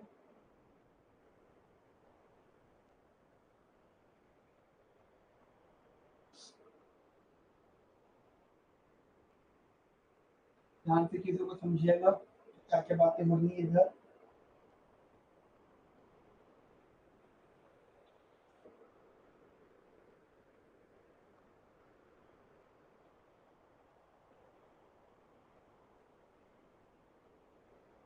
ठीक है, एक तो क्वेश्चन हमने वाला कर लिया, शुरू से लेकर एंड तक किया। ठीक है, अब जो अगला मैं क्वेश्चन आपके लिए कर रहा हूँ, दैट इज एक और क्वेश्चन उठा लेता हूँ मैं, सबसे अच्छा वाला। ठीक है, ये उठाया हमने, यूटिलिटी इज इक्वल्स टू, मतलब second question I think two, वैसे मिनिमम वाला है, मिनिमम वाले देख लेते हैं। Minimum of x comma y, ठीक है, ये है रेफरेंस। तो ये जो मिनिमम वाला होता है, ये जो मिनिमम वाला होता है, इसकी खास बात क्या होती है, मैं आपको इसकी खास बात बता देता हूँ। ये जो मिनिमम वाला होता है, ये एल शेप होता है, ये एक्स और ये वाई कैसा होता है, ये एल शेप होता है। जो मिनिमम वाला होता है ये एल शेप होता है, ठीक है, डायग्राम। ये कहता है कि मतलब कुछ भी हो, यहाँ पे वाला बंडल सेम रहेगा। अगर मैं ज्वाइन कर दूं यहाँ से लाइन, जो पॉइंट होता है ना, ये आपको ये शो करता है कि जो हमारे पास बंडल है वो एक फिक्स प्रोपोर्शन पर है। कैसे है वो, फिक्स प्रोपोर्शन पर है। जैसे जैसे मैं आपको एग्जांपल दूं इस वाले क्वेश्चन के लिए, देखो ये मेरे पास ये मार्कर है, ठीक है, मैं दुकान गया, मैंने पेन अलग ली है, कैप अलग ली है, तो मुझे पता है कि यहाँ पे पेन बनाने के लिए एक कैप चाहिए और एक पेन चाहिए, पूरा मेरे पास मार्कर बन जाएगा। ठीक है, तो यहाँ पे ये 1:1 का रेशियो है। कैसे रेशियो है ये, 1:1 का रेशियो। एक एग्जाम्पल मैं आपके लिए और लूंगा इधर। मान लीजिए मैं एक ऐसा पेन लेकर आया हूँ जो तो बचपन में वो करता था, जिसमें दो कैप है, एक कैप ये है, ठीक है, और एक कैप ये है। मान लीजिए यहाँ पर भी पेन बना हुआ है, मान लीजिए यहाँ पर भी पेन बना हुआ है, मान लीजिए इधर भी पेन बना हुआ है, पेन है। तो इसका फिक्स प्रोपोर्शन क्या है, एक पेन के लिए मुझे दो कैप चाहिए, एक पेन के लिए मुझे दो कैप चाहिए। तो क्या है फिक्स प्रोपोर्शन, एक पेन के लिए दो कैप, दो पेन के लिए चार कैप, तीन पेन के लिए छह कैप। तो ये एक प्रोपोर्शन फिक्स है। यानी इसका मतलब क्या है, you are always at the fix proportion. अगर आपका इंडिफरेंस तो बढ़ता भी है तो वो इसी लाइन पे रहेगा। तो ये एल शेप रहता है, एल शेप। अब आप बोलोगे भाई एल शेप, देखो अगर आपको कोई बोलता है कि भाई मैं आपको बंडल दे रहा हूँ 5,10 का, या बंडल दे रहा हूँ 10,5 का, आप बोलोगे नहीं जी मुझे 5,5 चाहिए, वो वही वाला पॉइंट है। क्यों, क्योंकि मैं तो असेंबलिंग कर रहा हूँ, तो मेरे को तो कोई भी चीज एक्स्ट्रा नहीं चाहिए, इक्वल चाहिए। तो ये आपके इक्वालिटी पे आ जाए। क्लियर। तो ये जो प्रेफरेंसेस होते हैं, ये एक ऐसा प्रेफरेंस होता है जहाँ पे एमआरएस फेल होता है। ध्यान रखना, यहाँ पे एमआरएस का मतलब होता है ट्रेड ऑफ। ये जो थ्योरी होती है यहाँ पे फेल होती है, फेल। क्यों, एक बात बताओ, आपने अभी थोड़ी देर पहले मेरे साथ क्वेश्चन सॉल्व किया ये वाला, ये जो सॉल्व किया था मार्शल में वेल बिहेव, इनमें खास बात क्या होती है, as you increase x then you have to reduce y. भाई आईसी जो आईसी कर्वेचर फॉर्म में होते हैं, जो आईसी कर्वेचर फॉर्म में होते हैं, उनकी खास बात क्या होती है, if you want to increase some of x then you have to reduce some of y. अगर आप एक्स को बढ़ा रहे हो तो आपको वाई को कम करना पड़ेगा, वही होता है हमारा ट्रेड ऑफ। अब खुद सोचो, ये असेंबलिंग है, ये टुगेदर है। अगर आप लेफ्ट शूज और राइट शूज, दो शूज है लेफ्ट और राइट, है ना, दो अलग अलग शू है, तो अगर आप लेफ्ट शूज ज्यादा लेकर आ रहे हो तो ऑटोमेटिकली राइट शूज की भी क्वांटिटी बढ़ेगी। लेकिन इनकम तो कांस्टेंट है मेरे पास, ऐसे कैसे हो सकता है? अगर मैं एक को बढ़ाना चाहता हूँ, लॉ तो ये कहता है दूसरे को कम करो, पर वो बात तो यहाँ पे फेल हो रही है। तो ध्यान रखना यहाँ पे ट्रेड ऑफ वाले कंसेप्ट फेल है। ये जो क्वेश्चन है ये एक्सेप्शनल है, ये एक्सेप्शन है, यहाँ पर आपका ट्रेड ऑफ वाली थ्योरी फेल होती है। यहाँ पे सिर्फ वही कॉमोडिटीज का यूज होगा जो टुगेदर होंगी, और जो टुगेदर होंगी वहां पे आप लॉ ऑफ डिमांड को भी अप्लाई नहीं कर सकते। यहाँ पे लॉ ऑफ डिमांड भी अप्लाई नहीं हो पाएगा। क्यों? लॉ ऑफ डिमांड कहता है प्राइस किसी चीज का बढ़ता है तो उसकी डिमांड कम हो जाएगी। लॉ ऑफ डिमांड ये तो कहता है, लेकिन अगर कॉरस्पॉन्डिंगली अगर किसी चीज की डिमांड आप कम कर रहे हो तो ऑटोमेटिकली कमोडिटी की डिमांड कम हो जाएगी, भले उसका प्राइस आपका सेम रहा हो। ठीक है, तो ये जो मिनिमम वाले होते हैं इनका नाम बता देता हूँ, इन्हें हम कहते हैं लियोन्टिफ मॉडल। लियोन्टिफ मॉडल क्या नाम देते थे हम लोग बेटा? Leontief model. ठीक है, इनका मैंने एल शेप बताया। इसका जो क्योंकि एक्सेप्शन है तो इसका जो जनरली कैलकुलेशन होती है वो एट इक्विलिब्रियम रहती है। एट इक्विलिब्रियम हमेशा ध्यान रखना, जैसे कि मैंने आपको बताया था कि वो आपको ये बंडल दे या ये बंडल दे, आप हमेशा कहाँ पे आना पसंद करोगे? इक्वालिटी पर, जहाँ पे ये वैल्यू बराबर हो, यहाँ पे दोनों की दोनों वैल्यू क्या हो? बराबर। तो इसका मतलब क्या है? ये वैल्यू बराबर होगी, यानी x इक्वल टू 1। मतलब इन दोनों में से जो भी, अब देखो मुझे नहीं पता कि ये मिनिमम है, मुझे नहीं पता इन दोनों में से जो भी मिनिमम होगा, तो हम ये मान लेंगे कि सबसे आसान तरीका है कि दोनों को बराबर रख लो, क्योंकि हम हमेशा इक्वालिटी पर आएंगे। ये हो गया आपकी इक्वेशन नंबर 1। ठीक है, क्या होगी इक्वेशन नंबर 1? क्या होगी मेरे बच्चे? Equation number 1। And after that put the value of y from equation. अब देखो थोड़ी सी मैथमेटिक्स का रूल बता रहा हूँ, मुझे बताओ इसका जो डायग्राम है यहाँ पे कॉर्नर मिल गया।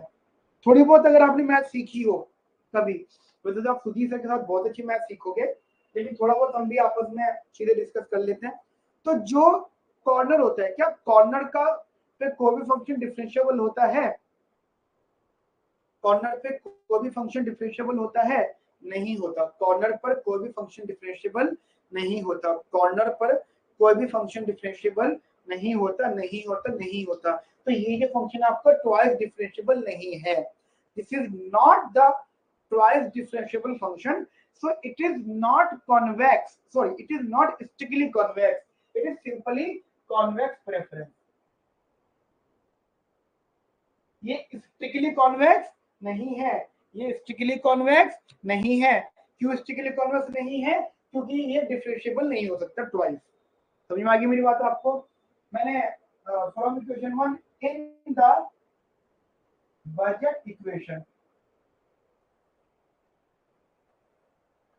ये हो गया P1x प्लस का P2y is equal to m।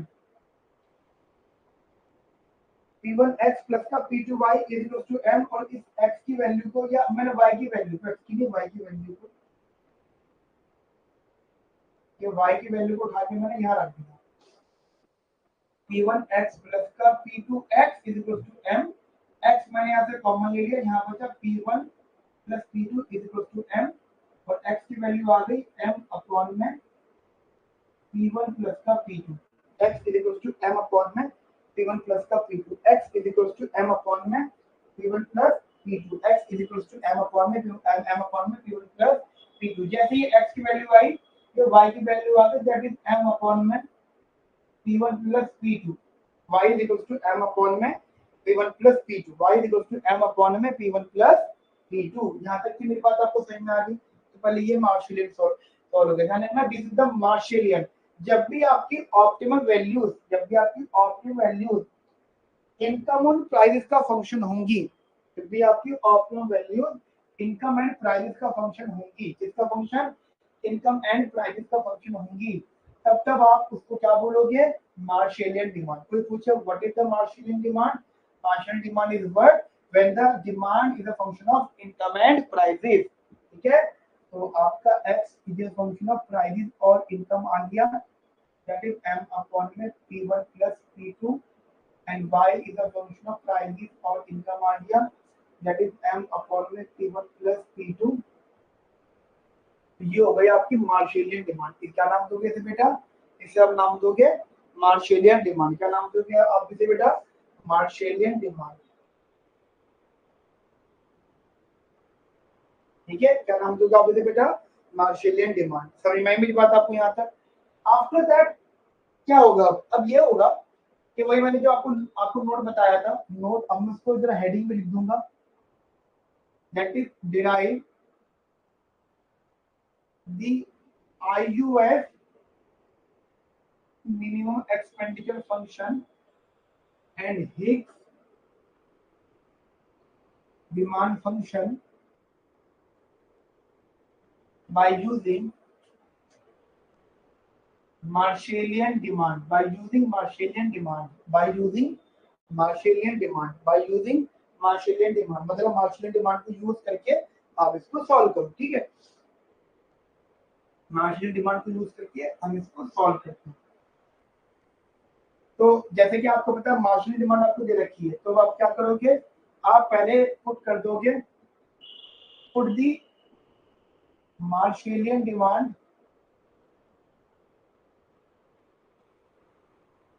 In the direct utility function.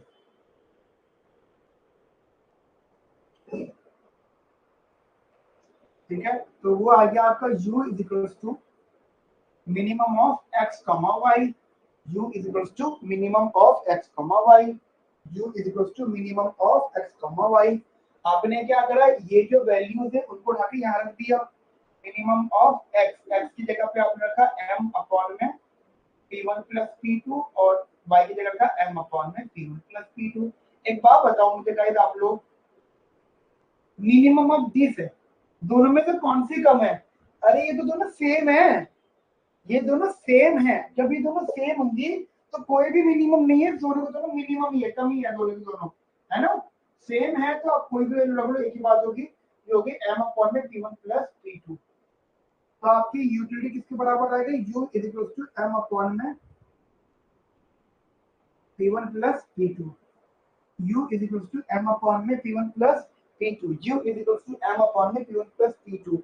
ध्यान रखना आपकी इनकम भी कांस्टेंट है, प्राइस भी कांस्टेंट है, सब कुछ यहाँ पे कांस्टेंट है, तो आपकी जो यूटिलिटी है वो क्या हो गई? वो भी यहाँ पे कांस्टेंट हो गई। क्या हो गई बेटा? वो भी यहाँ पे कांस्टेंट हो गई, मतलब इनकम भी कांस्टेंट है, प्राइस भी कांस्टेंट है, इनकम भी कांस्टेंट है, प्राइसेस भी कांस्टेंट है, तो आपकी जो यूटिलिटी है वो भी कांस्टेंट होगी। इनकम भी कांस्टेंट है, प्राइसेस भी कांस्टेंट है, तो यहाँ पे यूटिलिटी भी क्या होगी? कांस्टेंट। इनकम भी कांस्टेंट है, प्राइसेस भी कांस्टेंट है, तो इसको हम नाम देंगे indirect utility function, indirect utility function, indirect utility function, indirect utility function. Clear? यहाँ तक मेरी बात आपको समझ में आ गई? इसे हम नाम देंगे indirect utility function. After that derive the income from IUF। तो कैसे होगा? आपको दे रखा है u bar is equal to m upon में p1 प्लस p2, तो मैंने क्या करा? m इज इक्वल टू रखा u bar into p1 plus p2 कर दिया। तो ये जो m है इसको आप e बोल दो और इसे बोलते हैं मिनिमम एक्सपेंडिचर फंक्शन। मतलब जो आप m इज इक्वल टू कर देते हो, इनकम इज इक्वल टू, और वो इनकम अगर यूटिलिटी का फंक्शन हो जाता है जो कि कांस्टेंट है, उससे आप कहते हो मिनिमम एक्सपेंडिचर। टेक्निकली ये हिग्स की थ्योरी है, टेक्निकली ये किसकी थ्योरी है? ये आपकी हिग्स की थ्योरी है। यहाँ तक मेरी बात आपको समझ में आ गई बेटा? बढ़िया से, बिंदास से। तो ये हमारा ये आ गया। अब आफ्टर दैट मुझे क्या करना है? मैं अब सॉल्व करूंगा हिग्स डिमांड। मैंने IUF सॉल्व कर दिया, मिनिमम एक्सपेंडिचर सॉल्व कर दिया, ठीक। अब सॉल्व करेंगे हम लोग IUF यानी indirect utility function.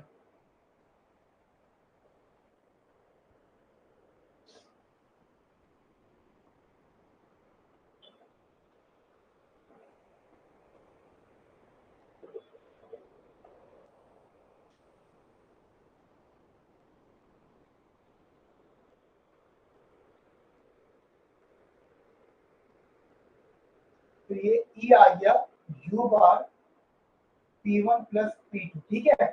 Now differentiate this e with respect to p1, then you will get u bar into 1 plus 0, that becomes only u bar. ये हो गया आपका compensated demand, which is a function of utility.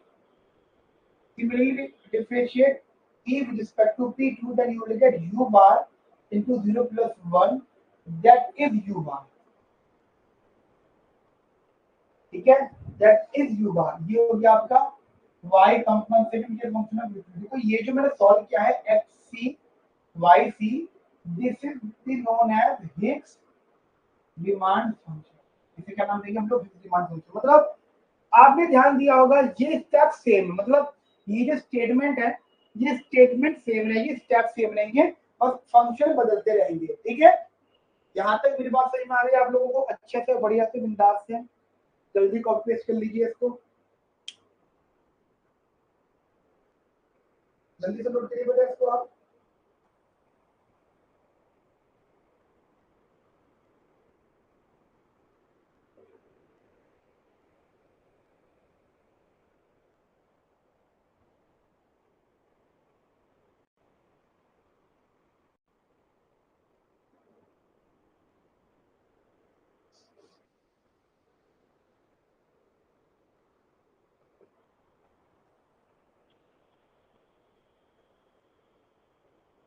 मैं यहाँ ये जगह कर देता हूँ.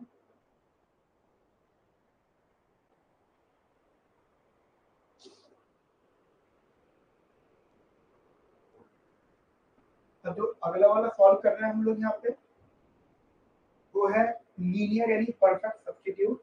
ठीक है,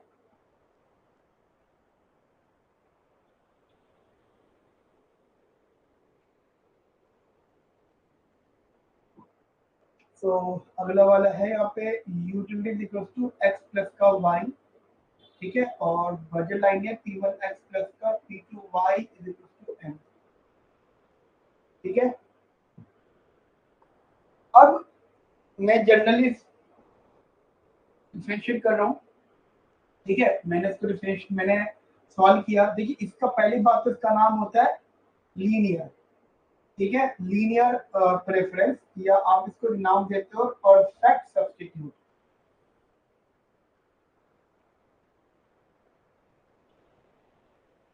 एक आप इसे नाम देते हो परफेक्ट सब्स्टिट्यूट. क्या नाम देते हैं बेटा आप लोग इसे?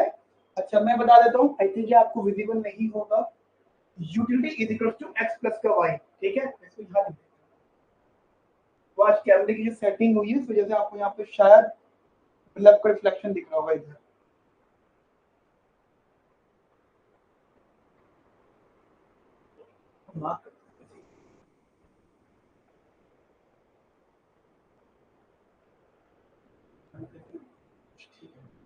तो ये लीनियर प्रेफरेंस राइट. तो देखिए होता क्या है, जनरली मैं आपको बता देता हूँ होता क्या है कि अगर मैं इसका एमआरएस निकालता हूँ तो फॉर्मूला होता है mu x अपॉन में mu y. और ये जो प्रेफरेंस होते हैं ये वो होते हैं जो आप रिप्लेस कर सकते हो. दे आर इजीली रिप्लेसेबल, जिन्हें आप इजीली रिप्लेस कर सकते हो, जिनको आप इजीली रिप्लेस कर सकते हो. तो खास बात क्या होती है, मान लीजिए इसका एमआरएस आप बात कर रहे हैं mu x अपॉन में mu y. तो अगर आप इसको x के रिस्पेक्ट में डिफरेंशिएट करते हो then you will get 1 and if you differentiate with respect to y then you will get 1. तो जो एमआरएस इज 1 और जो स्लोप ऑफ वर्जन लाइन होता है that is equal to p1 by p2. मजे की बात क्या है, ये जो 1 है या इसका जो एमआरएस है वो कांस्टेंट वैल्यू होती है और ये जो प्राइस रेशियो है वो भी कांस्टेंट वैल्यू होती है.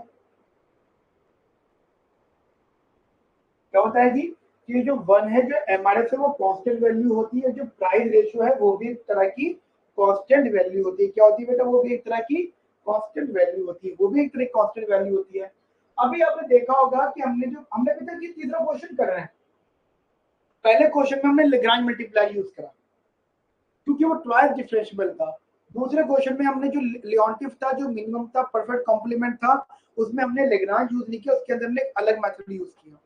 अब ये वाला जो क्वेश्चन सॉल्व करें इसके अंदर हम लोग अलग मेथड यूज करा. तो ध्यान रखना क्वेश्चन टू क्वेश्चन डिपेंड करता है कि उसको हमें सॉल्व कैसे करना. How to solve the question depends on the question to question, right. तो इसको मैंने इस तरीके से सॉल्व कर रहा हूं। अब इनको बताओ, if we compare MRS with price ratio, then we'll get three cases। भाई एक बार बताओ, अगर हम एक कांस्टेंट वैल्यू को दूसरी कांस्टेंट वैल्यू से कंपेयर करते हैं, if we compare one constant value with other constant value, if we compare one constant value with other constant value, मैं रिपीट कर रहा हूं, if we compare one constant value with another constant value, then what we'll get from here? We will get three cases। क्या? Case number 1 सुनिएगा। Case number 1 ये हो सकता है कि जो एमआरएस है वो प्राइस रेशियो से ज्यादा होगा, पहला केस। दूसरा केस मैं आपको ओरली बता रहा हूँ, दूसरा केस हो सकता है कि एमआरएस प्राइस रेशियो से कम हो, दूसरा केस हो सकता है कि एमआरएस प्राइस रेशियो से कम हो, दूसरा केस क्या हो सकता है, एमआरएस प्राइस रेशियो से कम हो, ये दूसरा हो सकता है। और तीसरा क्या हो सकता है कि एमआरएस प्राइस रेशियो के बराबर हो, ये तीसरा केस हो सकता है कि एमआरएस जो प्राइस रेशियो के बराबर हो। तो पहले वाला केस देख लेते हैं हम लोग। देखो, किसी भी चीज को देखने के दो सेंस होते हैं। एक मैं आपको बता देता हूँ, एक छोटी सी बात मैं आप लोगों से कर रहा हूँ। मान लीजिए आप कोई चीज खरीद के लेकर आ रहे हैं, तो एक तो आप कोई भी चीज को खरीद रहे हैं, एक तो उस चीज को खरीदने के बाद जो आपको उससे यूटिलिटी मिलेगी, जो आपको कमोडिटी से यूटिलिटी मिलेगी, एक तो वो मैटर करती है। साथ साथ उस चीज को खरीदने के लिए जो उसका प्राइस है वो मैटर करता है। मतलब एक तो प्राइस भी आपका कंट्रोल में हो और यूटिलिटी भी आपको ज्यादा मिले, ठीक है। अब एक बात समझो, अब मैं इसको आपको प्राइस सेंस में दिखा रहा हूँ, देखिए एमआरएस ज्यादा प्राइस रेशियो से, तो ये सुनिएगा, कोई भी रेशियो कम होता है तो, है ना, तो ये ऐसा होगा कि P1 पर P2 कम है। कोई भी फ्रैक्शन कम कब होता है, जब उसका डिनोमिनेटर ज्यादा होता है। क्या होता है? उसका डिनोमिनेटर ज्यादा। क्या होता है बेटा? उसका डिनोमिनेटर ज्यादा। कोई भी फ्रैक्शन कम कब होता है, जब उसका डिनोमिनेटर ज्यादा है।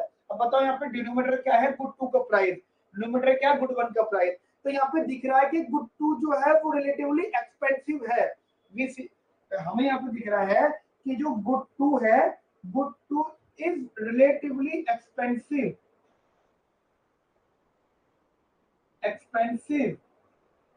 then good 1। जो गुड 2 है वो गुड 2 से रिलेटिवली एक्सपेंसिव है, गुड 2 जो है वो गुड 1 से रिलेटिवली एक्सपेंसिव है।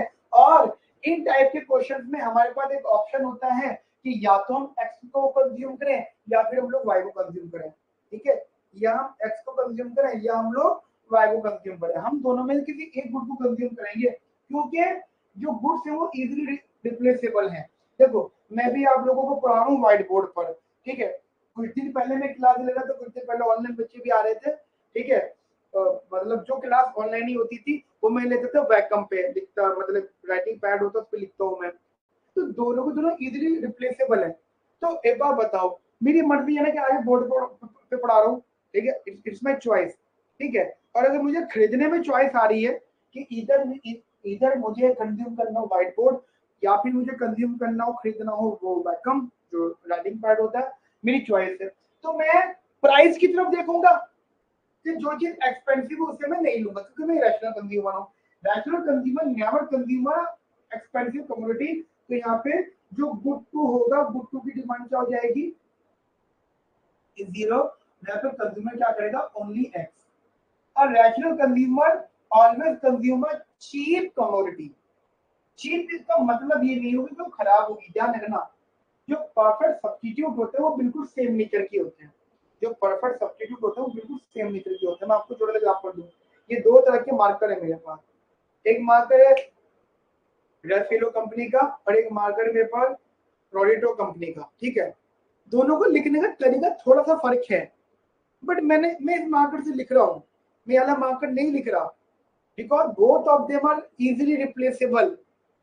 मैंने इसको छोड़ के इसे कंज्यूम करा है, इसका मतलब मेरी जो क्वांटिटी है अदर मार्कर की वो जीरो हो गई, और मैं सारा खर्चा कौन से मार्कर पे कर रहा हूँ, इस वाले मार्कर पे कर रहा हूँ। तो ओनली एक्स कंज्यूम कर रहा हूँ। अगर मैं ओनली एक्स ले रहा हूँ तो P1 x प्लस का P2 y ओनली एक्स है, एक्स है कितना मुझे वो नहीं पता, लेकिन ये बात तो कंफर्म है कि जो गुड y है वो जीरो होगा। If I put good y equals to zero here,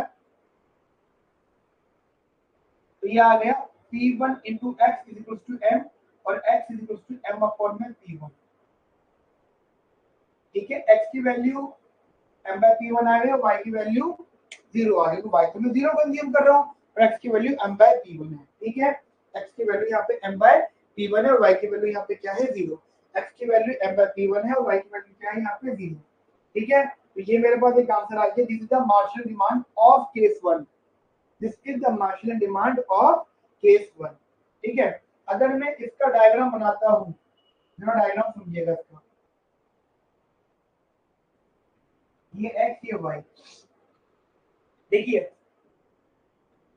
ये है मेरी budget line, this is my budget line. अच्छा एक बात बताओ, मजे की बात बताओ, पूछ रहा हूँ मैं आपसे, ये बजट लाइन है, स्ट्रेट लाइन है, मानते हो इस बात को? ये जो बजट लाइन है कैसी है, ये स्ट्रेट लाइन है। ये जो बजट लाइन है कैसी है, स्ट्रेट लाइन है। ये जो बजट लाइन है कैसी है, स्ट्रेट लाइन है। ठीक है, और जो इंडिफरेंस कर्व है ये x प्लस का y, ये कैसा कर्व होगा, ये भी स्ट्रेट लाइन होगा। मानते हो इस बात को? नहीं मानते? ये कैसा कर्व होगा, ये भी स्ट्रेट लाइन होगा। यानी इंडिफरेंस कर्व भी स्ट्रेट लाइन और बजट लाइन भी स्ट्रेट लाइन। इंडिफरेंस कर्व भी स्ट्रेट लाइन, बजट लाइन भी स्ट्रेट लाइन। बट प्रॉब्लम ये है कि कौन कहाँ बनेगा। एक अगर मैं दोनों को एक ही डायग्राम में लेकर आऊं तो मैं एक बात आपको समझाना चाहता हूं, बजट लाइन यानी बजट का हमेशा टारगेट होता है कि हम खर्चा कम से कम करें, ये टारगेट होता है हमारा, हम खर्चा कम से कम करें और यूटिलिटी को क्या करें, ज्यादा से ज्यादा हम कंज्यूम करें, मतलब यूटिलिटी मैक्सिमाइज्ड हो, यूटिलिटी मेरी मैक्सिमम हो और बजट मेरा, खर्चा मेरा कम से कम हो। तो यूटिलिटी मेरी मैक्सिमाइज हो और खर्चा मेरा मतलब कम से कम हो। तो ध्यान रखना, जो बजट लाइन होगी वो इनवर्ड होगी, टूवर्ड्स ओरिजिन होगी, और जो इंडिफरेंस कर्व होगा वो अवे फ्रॉम ओरिजिन होगा। तो मैं आपके लिए पहली बात को बता देता हूँ कि इसका जो आंसर आया वो ये आया है। अगर मुझे इंडिफरेंस कर्व बनाना है तो मुझे पूरे डायग्राम में ऐसी जगह एक पॉइंट लेना पड़ेगा या जहां से डायरेक्शन लेना पड़ेगा जहाँ पे y इक्वल टू 0 हो और x equal to m by p1 हो और वहां पे बजट लाइन का पॉइंट भी कट हो रहा हो और इंडिफरेंस कर्व का पॉइंट भी कट हो रहा हो। मैं आपको बता देता हूँ वो पॉइंट ये वाला होगा। क्यों? ये वो पॉइंट है जहाँ पे x equal to m by p1 है, y इक्वल टू 0 है, एक बात हो गई। दूसरी बात यहाँ पे बजट लाइन भी है और तीसरी बात यहाँ पे इंडिफरेंस कर्व भी आ गया, this is my indifference curve. अब आप बोलोगे सर इंडिफरेंस कर्व आपने ऐसा क्यों बनाया? इंडिफरेंस कर्व कैसा बनाऊंगा, बट इससे थोड़ा इधर बनाऊंगा, बजट लाइन के थोड़ा सा बाहर की तरफ। वाई? क्योंकि इंडिफरेंस कर्व हमेशा मैक्सिमाइज होता है। इनफाइनाइट आईसीज में से जितने भी आईसीज हो सकते थे, बजट लाइन पे जो आईसी सबसे लास्ट में कट करेगा वो होगा मेरा फाइनाइट आईसी। मान लो एक आईसी में वो बना दूं यहाँ यहाँ यहाँ, फायदा नहीं होता ना, क्योंकि बजट लाइन तो इधर है, बाहर की तरफ फायदा क्या, तो और आईसी में यहाँ यहाँ यहाँ यहाँ नहीं, फायदा नहीं। क्यों? मुझे सारे आईसी में से हाईएस्ट देखना है, सो this is my highest indifference curve. Clear? तो ये मेरा केस नंबर 1 बन गया। ठीक है, केस नंबर 1। ठीक है, केस नंबर 1। अच्छा अब बनेगा जी केस नंबर 2।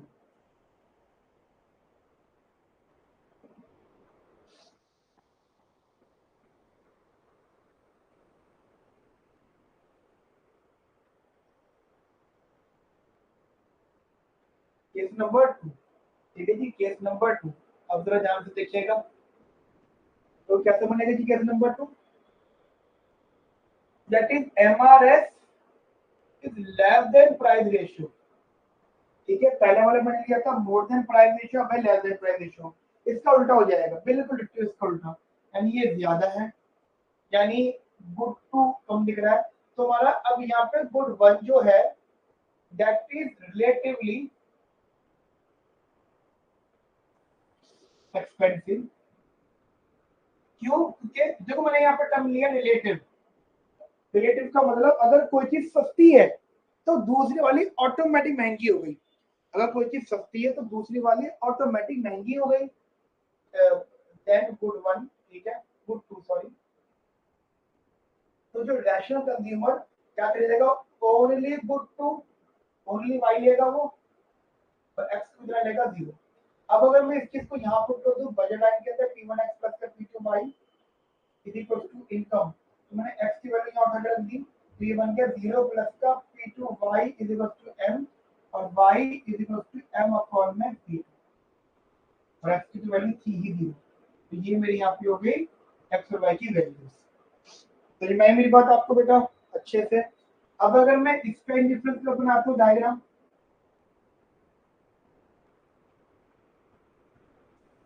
अब मैं केस नंबर 2 का बनाता हूँ। ये मेरी बजट लाइन है। अब ये बताओ x इक्वल टू 0 कहाँ होगा, y एक्सिस पर 0 होगा। तो पूरे y एक्सिस पे मैं कोई भी पॉइंट ले सकता हूँ, लेकिन मैं वाला पॉइंट ले लूँ ना जहाँ पे मेरी बजट लाइन भी आ रही है। और अब बनाऊंगा मैं इंडिफरेंस कर्व। इंडिफरेंस कर्व की खास बात क्या होती है कि वो हमेशा बाहर की तरफ बनता है। क्या खास बात होती है उसकी, तो वो हमेशा बाहर की तरफ बनता है। इंडिफरेंस कर्व हमेशा बाहर की तरफ बनता है। तो ये हमारा इंडिफरेंस कर्व, ठीक है। तो this is basically case number 2 को हमने यहाँ पे दो केस बनाए। केस नंबर 1 जब MRS is more than price ratio, case number 2 when MRS is less than price ratio, ठीक है। तो ये मैंने यहाँ पे दो केस बनाए। तीसरा केस इंटरेस्टिंग है, वो मैं बना देता हूँ आप लोगों के लिए।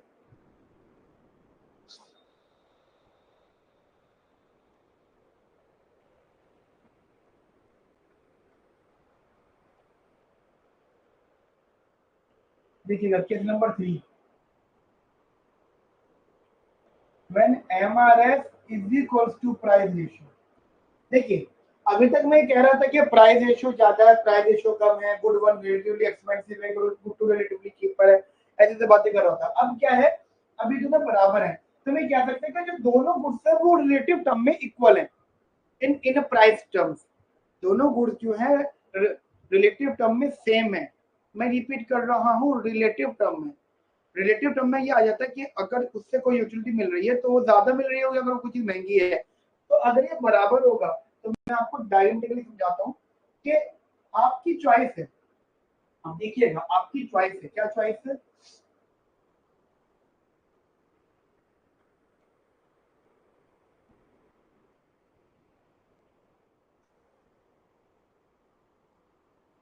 This is x, this is Y,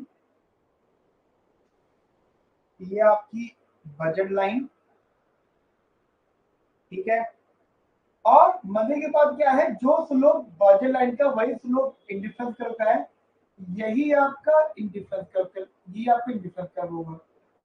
मतलब सेम ही आपका बजट लाइन, सेम ही आपका इंडिफरेंस कर्व, सेम ही आपका बजट लाइन, सेम ही आपका इंडिफरेंस कर्व। तो इसका मतलब क्या हो गया, इसका मतलब ये हो गया कि जो भी पॉइंट्स आपका बजट लाइन और इंडिफरेंस कर्व पर होगा वो सबका सब आपका ऑप्टिमम पॉइंट होगा। वो कौन कौन सा हो सकता है, वो ये भी हो सकता है, वो ये भी हो सकता है, और वो इसके बीच में कुछ भी हो सकता है। मतलब वो x equal to m by p1 और y इक्वल टू 0 भी हो सकता है, या वो x इक्वल टू 0 और y equal to m by p2 भी हो सकता है, या वो इनके बीच में कुछ भी हो सकता है, ठीक है। वो इनके बीच में कुछ भी हो सकता है। यहाँ तक मेरी बात समझ में आ गई आप लोगों को, वो इनके बीच में कुछ भी हो सकता है, क्लियर है। तो ये हमने बेसिकली यहाँ पे हमने जो सीखे हैं तीन प्रेफरेंसेस सीख ली हैं। वैसे तो स्टैंडर्ड वाले हमने सीख लिए हैं, अब हमारे पास अराउंड 15 हैं, ठीक है। तो समय इन्हीं में लगेगा, 2 से 3 क्लासेस लगेगी मुझे इन सबको सिखाने में। उसके बाद में आप काफी हद तक काफी एडवांस लेवल चीजें सीख जाओगे, ठीक है। तो अच्छा मैंने इस पे जानबूझ के चीज नहीं करवाई है आपको, वो मैं होमवर्क में दे रहा हूँ। क्या, derive the IUF minimum expenditure function and the Higgs demand function by using Marshalling demand। तो ये जो आपने क्वेश्चन सॉल्व किया है, case number 1, case number 2, case number 3, इन्हीं केसेस को इस्तेमाल करके जैसे कि पहले आपने सीखा था ऐसे ही अब मार्शलियन डिमांड को यूज करके आपको हिग्स डिमांड निकालना है, आईयूएफ निकालना है और मिनिमम एक्सपेंडिचर फंक्शन निकालना है। तो रिमाइंड मेरी बात आप लोगों को। तो अभी के लिए हम लोग इतना रखते हैं आज जो मैं डिस्कस किया, ठीक है। तो मिलते हैं नेक्स्ट क्लास में। अगली क्लास में यहीं से कंटिन्यूशन रहेगा। तो जो आपने प्रेफरेंसेस लिखे हुए हैं, तो आप लोगों ने यहाँ पे क्वेश्चन लिखे हुए हैं, तो अगली क्लास में यहीं से ही कंटिन्यू रहेगा। तब तक के लिए आप यही करिए कि जितना मैंने पढ़ा रखा है उसको स्टडी करिए, और जो रिकॉर्डिंग पोर्टल है जिनको गाइडेंस मिल गई है वो अपना पढ़ते रहे उसी अकॉर्डिंग, जिनको नहीं मिली है और जो रिकॉर्डिंग में भी जो भी देख रहे हैं रिकॉर्डिंग वाले बच्चे भी जिनको नहीं मिली है वो एक बार मुझे व्हाट्सएप कर देंगे, तो मैं टाइम निकाल के आपसे एक बार डिस्कस जरूर करूंगा। डेफिनेटली मैं आपसे डिस्कस करूंगा, ठीक है। तो मिलते हैं नेक्स्ट सेशन में with the some more questions. Okay, have a nice day. Thank you. Bye, take care.